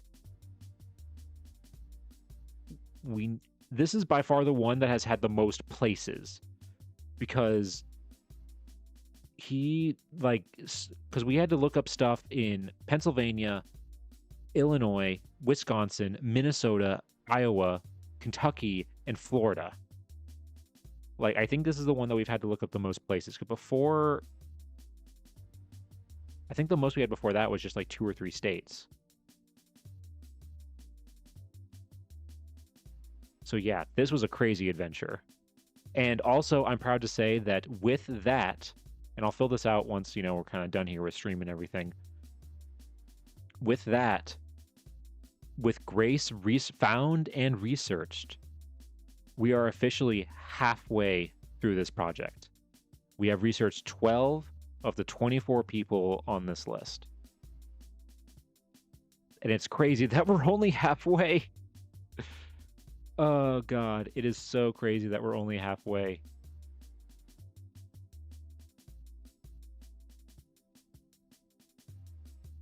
All right. But with that, though, I think let's go ahead. Let's head on back to our office. Oh, sorry. Victorian child jump scare. So yeah, so we have researched, we've researched 12. No, there we're on the second row of kids now. We researched number 12 today. Wednesday we'll research number 13. So hold on, let me get rid of this so I can give the whole spiel and make myself bigger. Oh, thank you. Thank you, Coco, for the hydrate. Yes, definitely need that after today. So see, yeah, that sound alert works. That one worked, but the hello there didn't work earlier. Huh. And I wish the hello there worked because funnily enough, I've been playing I've been going back to my childhood recently and I've been replaying the Lego Star Wars games. So the hello there is honestly perfect timing for what I'm doing outside of stream. Yeah, so that's going to do it for today, folks. Thank you guys so much for being here. If you're new here, I'm not a professor, but you can call me Nap. I do these streams every Sunday and Wednesday at 6:30 p.m. Eastern Standard Time, but I also do sometimes Gorilla streams where we play games and stuff like that. So if you want to follow, make sure you go ahead and follow so that you know when I go live next. Also, link down below, I also have my YouTube channel where I've been uploading shorts on some of the stuff that I have found on these streams. So some really cool stuff, including stuff related to this project. I'm actually currently working on the next short, which should hopefully be out by next weekend, sometime next weekend. And also, what else? Oh yeah, I will start advertising it now. I will start advertising it now. Be here on April 1st. I'm working on a special stream for that day, and I think it's going to be really fun. So I highly recommend being here for that stream. It's going to be a lot of fun. I'm planning something special for April 1st. I'm not going to say what it is, but it should hopefully be fun. All right, so now if you guys can stick around, let's see if we can find somebody to raid.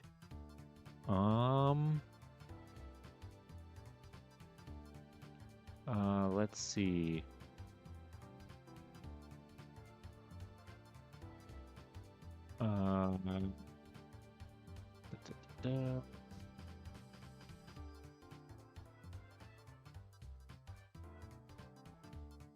Oh, actually, you know what? Let's do this. I just saw he was here earlier. He might actually still be here. I don't know, but I was, shouting him out earlier. So let's go ahead. We're gonna raid Almontes. He might actually still be here, just like lurking in the background. So we're gonna go ahead and we're gonna raid him.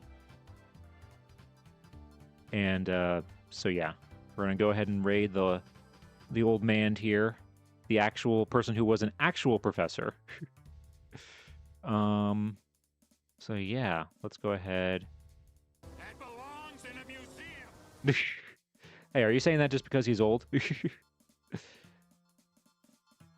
Okay, so let's go ahead and get a raid message going.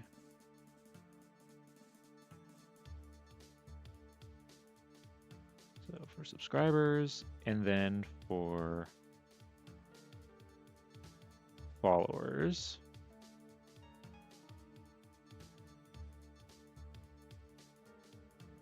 All right. So yeah, that's going to do it for today, folks. Thank you guys so much for being here. Hope you have a great rest of your night or day wherever you are. Great rest of your weekend, whatever little you have left of it, and have a good start to your week. We'll be here again on Wednesday for researching number 13 on this list. So yeah, thank you guys again so much for being here. I hope you have a good rest of your day, and I'll see you guys next time. All right, have a good night, everybody. Take care.